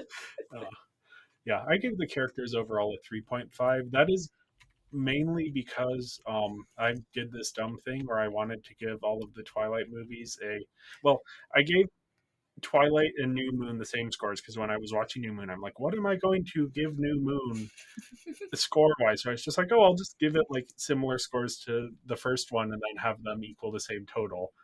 And then for Eclipse, I'm like, oh, I'll just keep this up. So now breaking down part one, and I'm like, oh, now I have to keep this up. So I guess the characters are getting to 3.5. I do think they are interesting. There's a lot here. Yeah, and I think that just could partly be just because this is what the fourth movie Yeah, at this yeah, point. So at this point, we just know these characters. So it's just like, and yeah, if you're yeah, watching this far, if you're still watching the movies this far into the saga, you must be like a little yeah, attached to yeah, some of them. Like, are they great? I don't know. Some of them got some interesting stuff, yeah, but yeah. they're okay. Yeah, what did you give I the gave them a characters? 3. Sorry. Okay, Yeah. yeah, no, you're good. Um, I think it's like a little higher than like what I gave the characters in the first Twilight. yeah, yeah, And I think that may also be because we're a few movies in now, so these characters are much more established. yeah, So it's just the characterization's more obvious. yeah, yeah. I don't know. Well, yeah, onto the visuals. I thought overall they were pretty solid.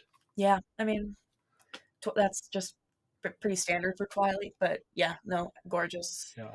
I There was thought there some were a lot really of good pretty like stuff. establishing shots of like Mm. because they're filming in like the Oh Rockies yeah, and it looks some of gorgeous. this, some of that And in scenery. Brazil. Yeah, yeah, it's like they actually went to Yeah. Brazil. Yeah. They found the river, the little creek thing that they swim in Mhm. is like a hidden place and they haven't revealed where they filmed that as like a Okay. let's keep this Yeah, because it's like this natural beauty that they don't want a whole bunch of tryhards yeah. to go and Oh yeah, so many ruin. people So would go yeah, there. I don't know if it's been figured out where that was, but Hmm. I I just thought that was a neat little I detail. think someone might know, but someone might be It's also like keeping it quiet or Brazil's a restricting it. big country and they have That's true. a lot of like rainforest that not a lot of people live in. So I True. think it is potentially plausible that like that area has gone undiscovered, which would be kind of cool Yeah, if no, that that's is kind of true. neat. Um, yeah, the honeymoon, the wedding is gorgeous. The honeymoon is gorgeous. Yeah, yeah, it's getting the whole like traveling Yeah. little montage, and then the little house itself, but also how Oh yeah. casually Edward's like, "This is Isle Esme." Yeah. Carlisle got it Yeah. for like a wedding anniversary, and I was just like, I know you can buy islands, but Jesus Christ, I didn't know that Carlisle could just buy Yeah. an island. There's a show that my mom watched for a little bit on Hulu, like one of those HGTV type shows, Oh but it yeah. was like Island Hunters, and Oh, it was people looking for private oh islands. my God. That's it an was actual wild. show. It There's was. I think wow. they only did like a couple seasons because it's very hard to find Well, that's what enough I would people think. to. It's like, how are you showing that? But yeah, if you have enough money, you can. There's like a market for Oh yeah, private islands, and there's like it was fascinating. Like they would go into like the whole like, oh, this island has electricity that's connected to the mainland, and this one wow. only has a generator. Which one do you want? Geez, I wonder. Yeah, it's anyway fascinating little show. Yeah, I So also catchy. love how much like horror adjacent visuals they have here. Yes, and I think that's also very fitting for like this type of movie. Yeah, But it's like yeah, no, I did like that they kind of leaned more into the horror of yeah, this one. I think you can tell that like Bill Condon is coming in as someone who has made horror films and is like interested in like James Whale, who did a lot of those like classic Universal horror films. That he's like bringing this little horror sensibility to it. Like Yeah. the the the pile of bodies with like Bella's having her The nightmare Nightmare Before about the the Wedding. wedding. Oh, It's that like, was so good, oh actually. I actually really like that, yeah, especially after because it comes right after that discussion where yeah, Edward talks about his past. And he's like, "I'm a monster. I can't get past this," and she's like, "Babe," and he's just like, "Well, just think about like what you're gonna turn into or what yeah, you yeah. want and like the implications." I didn't even think about the implications. Oh, and then like And there she there's so is much thinking about the blood in this implications. movie, and like when Carlisle pulls out the like bag of blood and is like pouring it into like a wine glass, Yeah. and then Edward's like, "No, take this," and it turns out like the college just have a supply of non-branded disposable styrofoam cups. Yeah, why not? Why not? Little blood But smoothie. that's like yeah. I assume that is so that they don't have to because I think they would get an R rating if they had the visual of Bella drinking the blood from a cup. Yeah, So I I wish think they'd they get, done it but though. but it The is cowards. so funny to have her like styrofoam cup with a little It's just straw straw. slurping up It her is. I blood. love it though. I Oh, did love it. It's like good. Let her drink. Give her the yeah, blood. and then we get to like the birth scene and just like Whew. yeah, Yep. it's okay. So part of me is like, yeah, this is an incredibly harrowing sequence. Part of me is also like, I kind of wish they had pushed it a little further. So I'm watching the extended cut, and often Yeah. what they'll do is I like the thought it'd be extended cut will be worse like quote still. unquote unrated. So that means that they haven't submitted it to the MPA, so they can get away with more stuff. So I was watching this, being like, "Oh, I'm ready for this person," and then it happens, Yeah. and I'm like, "Oh, okay, Yeah. No, I was like, even though it was like still yeah, like you said, like harrowing. Like yeah, it's like a lot, but then it kind of yeah, stops, and it's just like, oh yeah." wait. I feel like we could have done more there. I wanted I like don't know. prosthetics and blood spewing all over the place, but it is also like I I, mean, there is blood all over the there place. yeah. I wanted something that was a little bit more over the top and campy, but I do Yeah, also like yeah I they kind have of to keep wish. this appropriate for teenagers to Yeah, I watch. feel like I kind of wish they'd shown more of the birth. Okay, Maybe yeah, I don't know. Like I'm it's torn tough because they have to because keep it like yeah, they definitely couldn't have yeah kept it yeah PG-13. I'm yeah just saying it might have made I it way yeah more effective. Better. I do also like I have heard from people, even people who are like horror fans, that say this scene really got under their skin. So it is like No, it's an there's a effective yeah scene. yeah The sound design I think is a big yeah part. Like when you are like you were giving me like a heads up and like about the birth scene, I'm like I'm aware of it, but thank you. yeah yeah. I Mentioning the figured you sounds, were yeah, aware of it, but I yeah. didn't want to. I had trouble trying to ask people for do you want to be a guest on this episode for this specific reason of like Oh, really? I know They this didn't is want like to talk about this well scene? no one said that. I just kind of felt bad asking people about it. Oh, But I mean, you didn't have a problem with it, and Samariel, who wasn't able to make it, but they did want to come on this episode. So it wasn't like anyone I asked, but I felt kind of like if I ask someone, am I asking them for too much? But yeah, no, I mean, for me, no, it's yeah, fine. that's Depends good who to you're hear. asking. Yeah, People have different limits. yeah, yeah, I've seen way worse. yeah. It is interesting. You're bringing up like yeah, pregnancy is real life body horror, and it is Yes. kind of funny how much of like horror is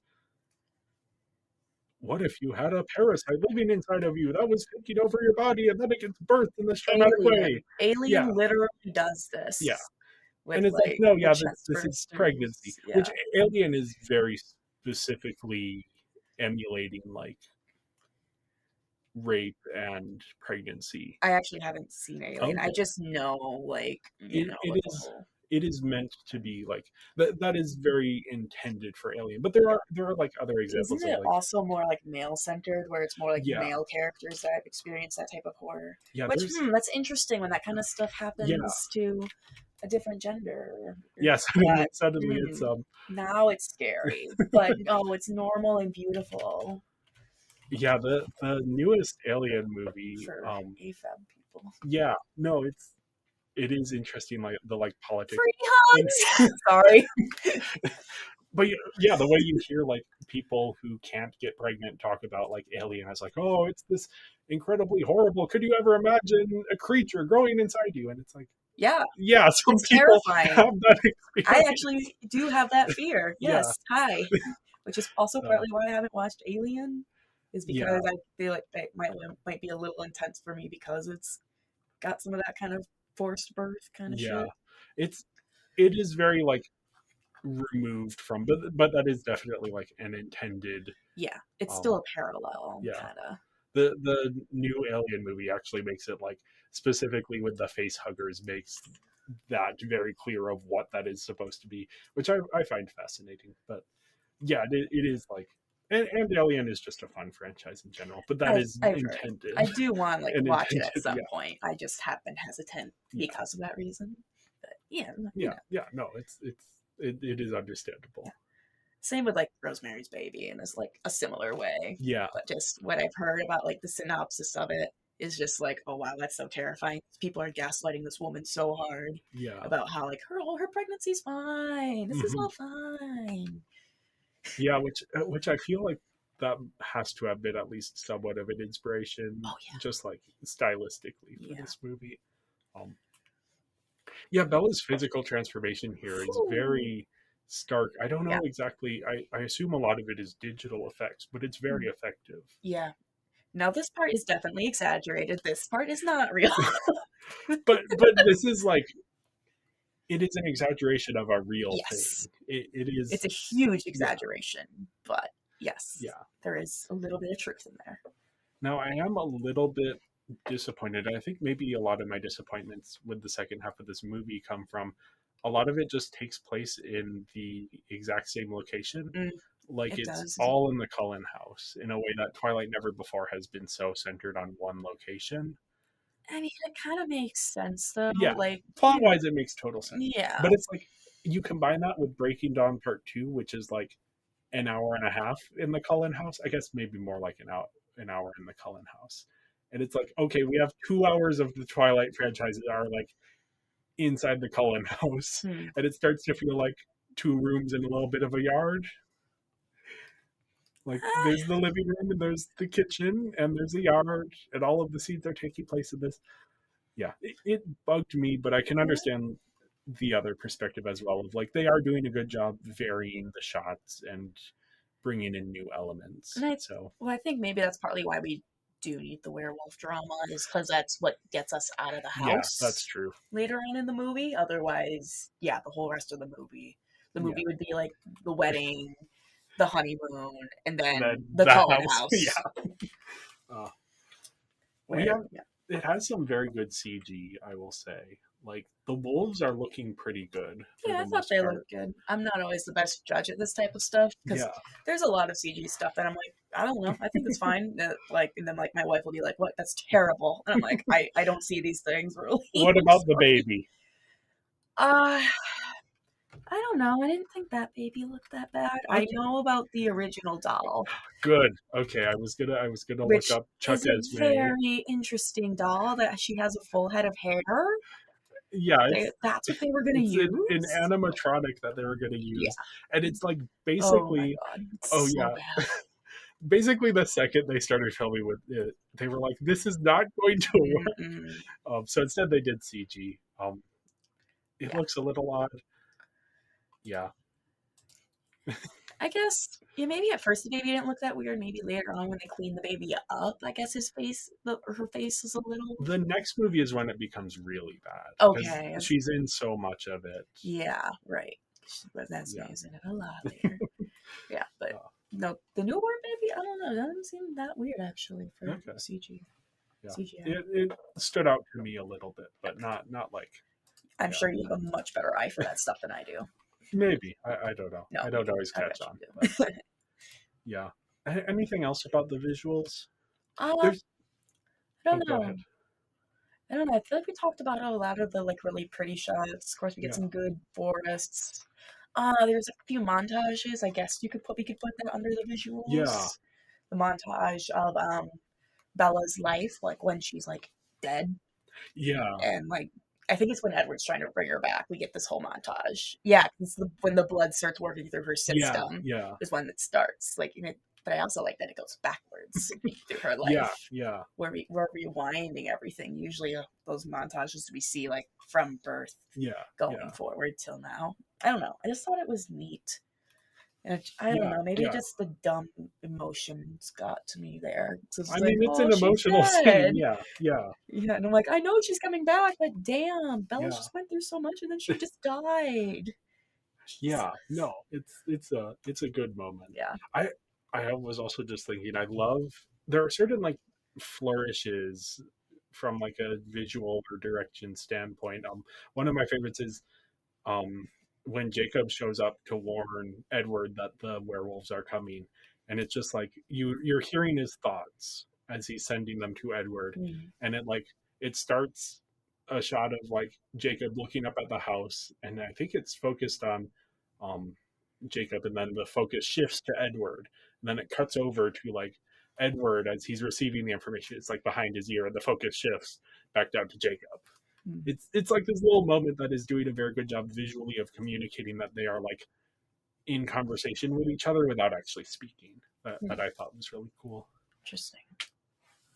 But yeah, visuals overall, I like the visuals. I gave them Yeah. a 4. Yep. Visuals very solid throughout the whole saga. Yeah, yeah. Visuals and music. Oh yeah, and you gave them a 4 as well. Huh? Oh yes, yes.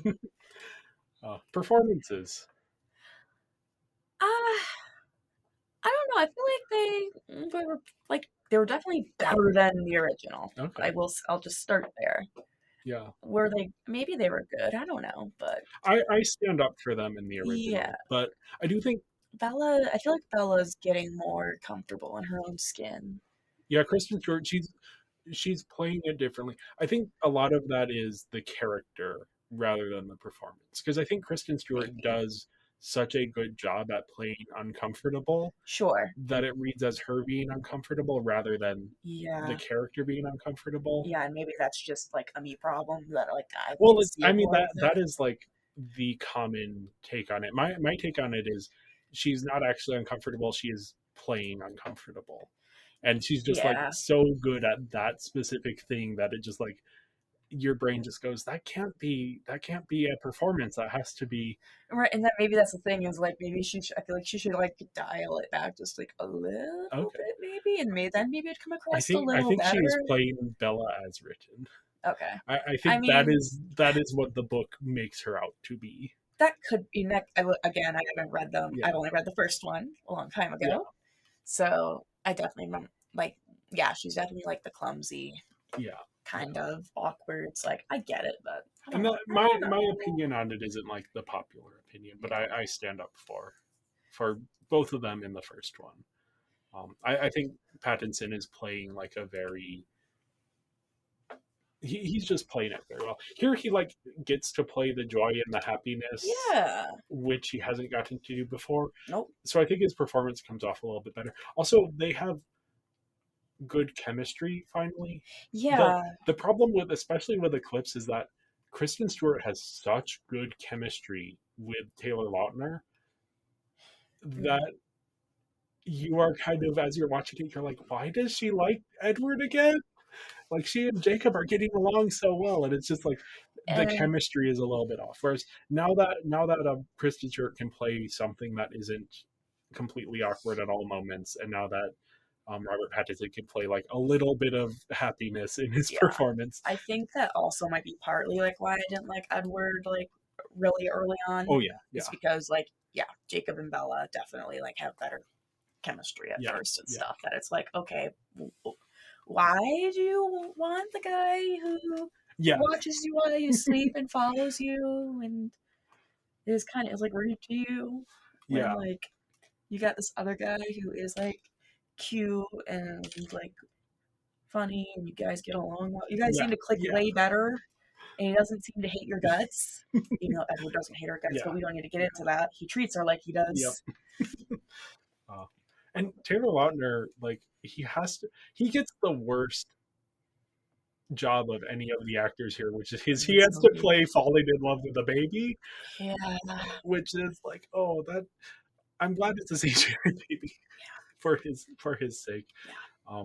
But he does get some like really good scenes here. I like his crying scene after he thinks that Bella is dead. Yeah. I guess she is dead. Well, So. he's like, she is dead. Yeah, yeah. She dies. I feel bad for Taylor Lautner. He deserved better than he has gotten. Yeah. I do think at this point, like he did get 20 million for this, so it's like okay, he's making good money yeah, off yeah, of this. yeah. But it was like he has talked about the difficulties of like yeah. Just, we don't need to get into it. I've talked about just it. playing a love interest in a love triangle in a very Well, popular the romance physical movie.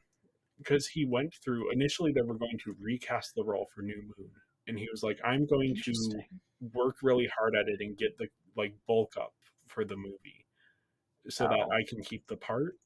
And then that was kind of like because he had done that and like he was basically his entire life was devoted to keeping that body. Oh jeez. And he said like when he wasn't able to do that anymore, it like he had to like find a new sense of self-worth or something along those lines because that was where he had like put his effort and his value.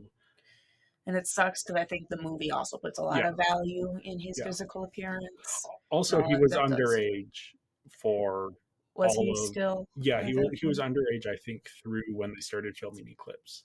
What about Kristen Stewart?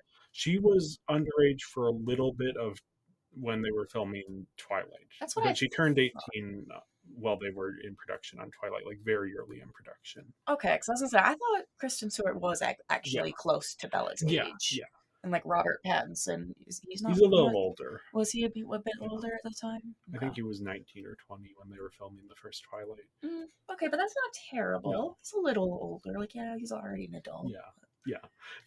For Taylor Lautner specifically, since it's like you need to get this body or you will lose the job, and you need to keep this body, and also you are 16. Oh God. Yeah. That's awful. Yeah. It's I mean, I shouldn't be surprised that wasn't a problem, but because that does sound like a very obvious problem. Yeah. Like I think a lot of the Marvel guys probably have similar issues. Yeah. There's with having to keep specific built bodies.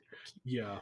Or even just attain them. Like I think Kumail Nanjiani has talked about this for Eternals. He like worked out super hard and did a lot of stuff to get like the perfect body for the movie, and then he doesn't even go shirtless in the movie. Oh jeez. And he has then talked about like, yeah, I went a little overboard and probably shouldn't have done that.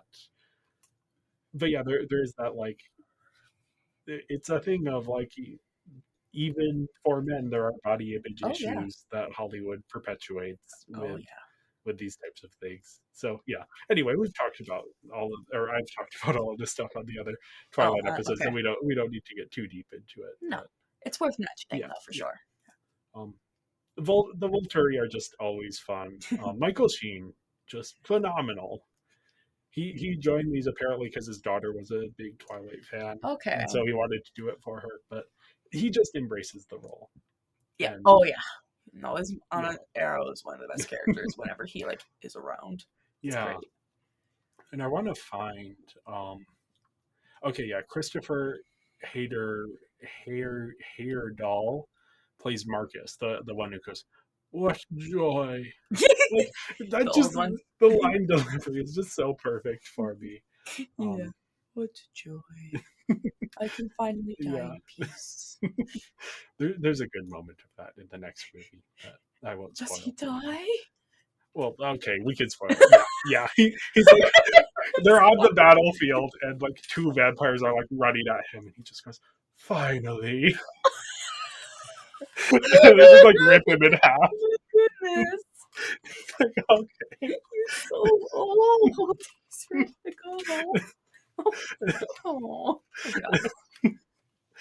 Uh, he has lived for like centuries, Oh so no, and yeah, like a part of me like gets that. That's like yeah. after so many centuries, He's I just, get it. uh, yeah. Boo Boo Stewart as Seth. I just like his name and his whole vibe. Ooh, He's sweet. such good casting for it. I wish there was more with Seth. I want a spin off about the werewolves. Actually, no. I want them to just adapt the Green Creek books, which is Twilight but with werewolves and gay, Hell yeah.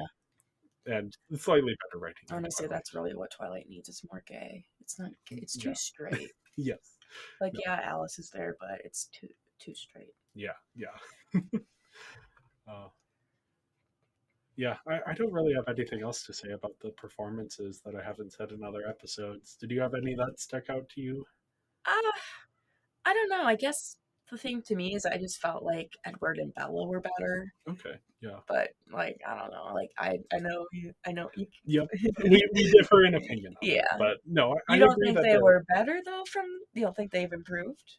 Because you can say like that they yeah. did good in the original, I but think do you think relative to the original that their performances here are an improvement? I think Because that's that's I my don't have opinion. the like knowledge of acting to evaluate it to that granular of a level. I mean, I don't either. I guess So it was just yeah. No, I Bella definitely felt understand more like a though. Yeah. character. I Edward and definitely Bella felt understand that more like real. yeah. They feel more like actual people Yeah, in this one. yeah, yeah. I think that's more like what it Yeah. was. Yeah. Like they're just. It was less. Seeing them interact was way less cringy and weird. Yeah, yeah, That's they're more what much it better. is. Their chemistry is much better Yeah. here than it has been before. Like for once, I'm actually like convinced of the relationship. Yeah. I haven't seen Eclipse, but from watching Oh no, Twilight, Eclipse is like Eclipse it is in a does good not. case of that. No, Okay. Eclipse. You are rooting for her to end up with Jacob because Yep. she has no chemistry with Edward. Yeah, and but like even like New Moon, I'm Yeah. not exactly rooting for Edward. Sitting in the 'Cause theater she's- watching Eclipse, anytime Bella and Jacob got close to each other, everyone was going kiss, kiss, kiss. Anytime Edward and Bella got close together, people were like, "Ew, no!" Now, I guess not anytime. Also, like anytime Edward and Jacob got close together, people were like, "Kiss, Kiss, kiss." So, Okay, I can kind of push that. yeah. But yeah, yeah.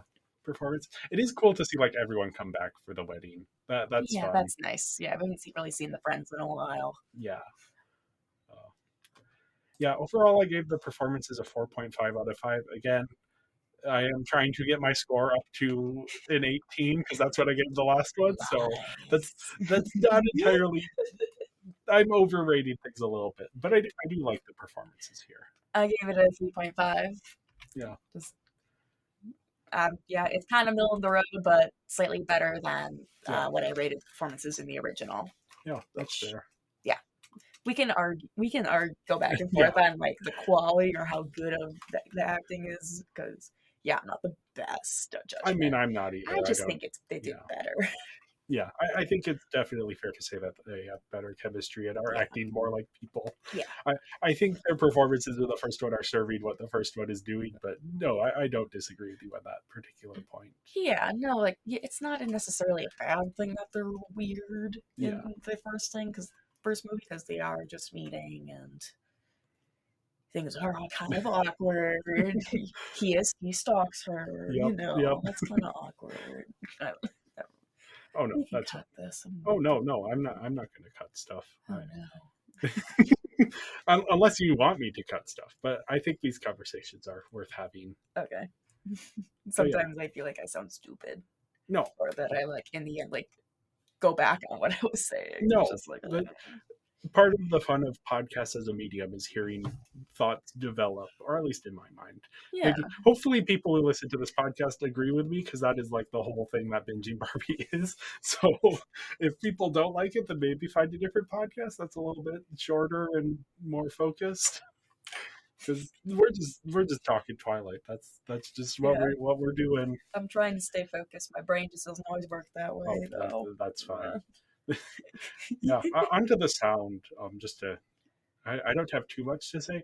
I know you said you liked the music here, so I'm I curious. mean, the Before, soundtrack, kind of. There yeah, were some fun things. yeah, I really liked when Bella was getting ready for her honeymoon, when she was like, okay, "Give me yeah, a few minutes." yeah, Like, I mean, I was kind of laughing at that scene because, like, I do like also one of those things where it's like, okay, it's happening. We need to be prepared. yeah, yeah, Like, I feel like everyone's probably done something like this at some point. Of like, oh, like it's like, oh, we're probably gonna get it on. I'm just gonna. yeah, I need to be prepared. I was a little thrown off by her shaving her legs, though. It's like, did you not do that before the wedding? Because yeah. I have a I feeling think that she would have done that before the wedding. I It's like, don't know with Bella's personality. I think it makes sense that like it's also interesting with her being like such a not like other girls, but we see her get 1 minute of letting herself like uh embrace a sort yeah, of femininity. yeah, I don't know if that's the she right gets word like for the it, yeah, but which yeah, the way I interpret it is like she takes control of her sexuality, yeah, and I did yeah. like that to like see her from going from this being like not like other girls kind of And I think thing. it's kind of the thing of like she's kind of stalling, Mm. because she's like, Yeah, I don't know. yeah, I can She's take nervous about it now that it's actually going to happen. So yeah. she's like, She's oh, well, I nervous. guess I have to shave my legs. That'll take another 30 minutes. I don't know how long I don't shave my legs, so I don't know how long it takes, Sorry. but oh, sorry, Edward. Time got away from me. I had Yeah. to do all of these things. I also just like the scene where she does like join him in the water, where Yeah, she comes out in the towel yeah, and then like very tastefully drops yeah, it, and like the camera is like very tastefully like avoiding the yeah. titties.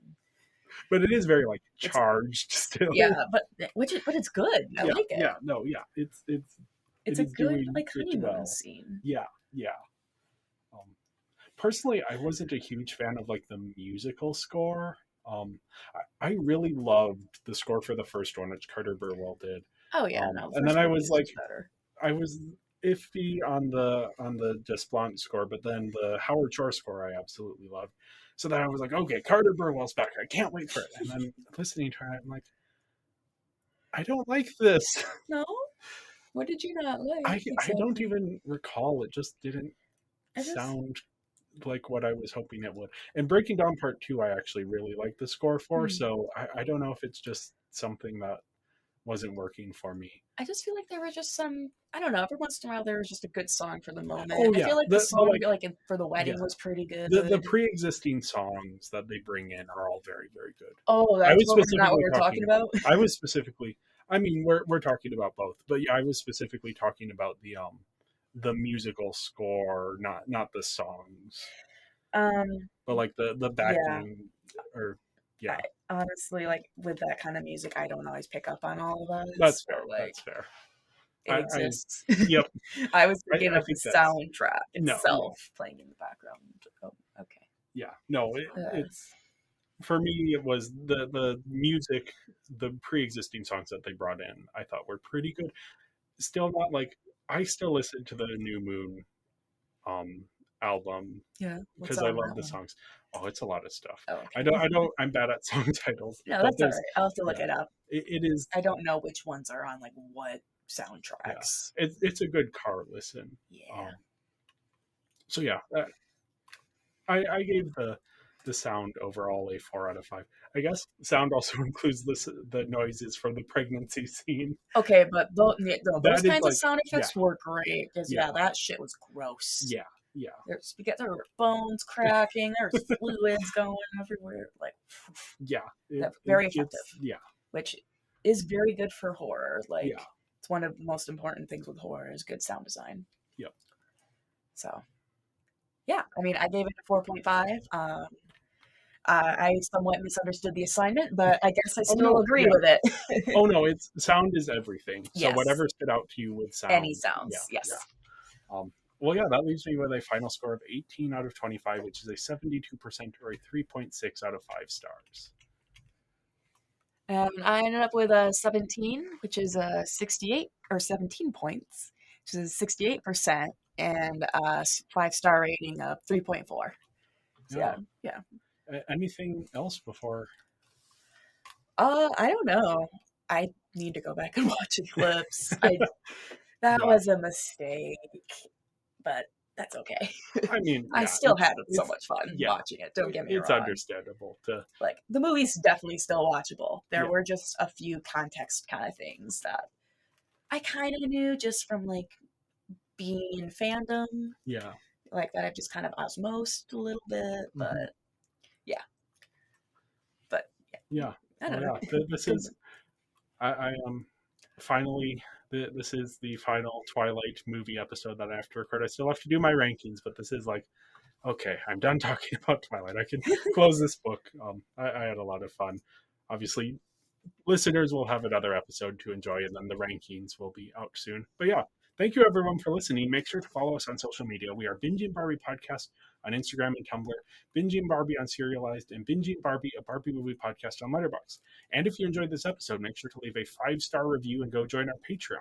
Oh, I will be back next week to talk about Breaking Dawn Part 2 with my sister Emma and Emily, who was on one of the High School Musical episodes. And we had a good time with that. So definitely join us. And yeah, thank you everyone for listening. bye. Bye, Barbie or Bella.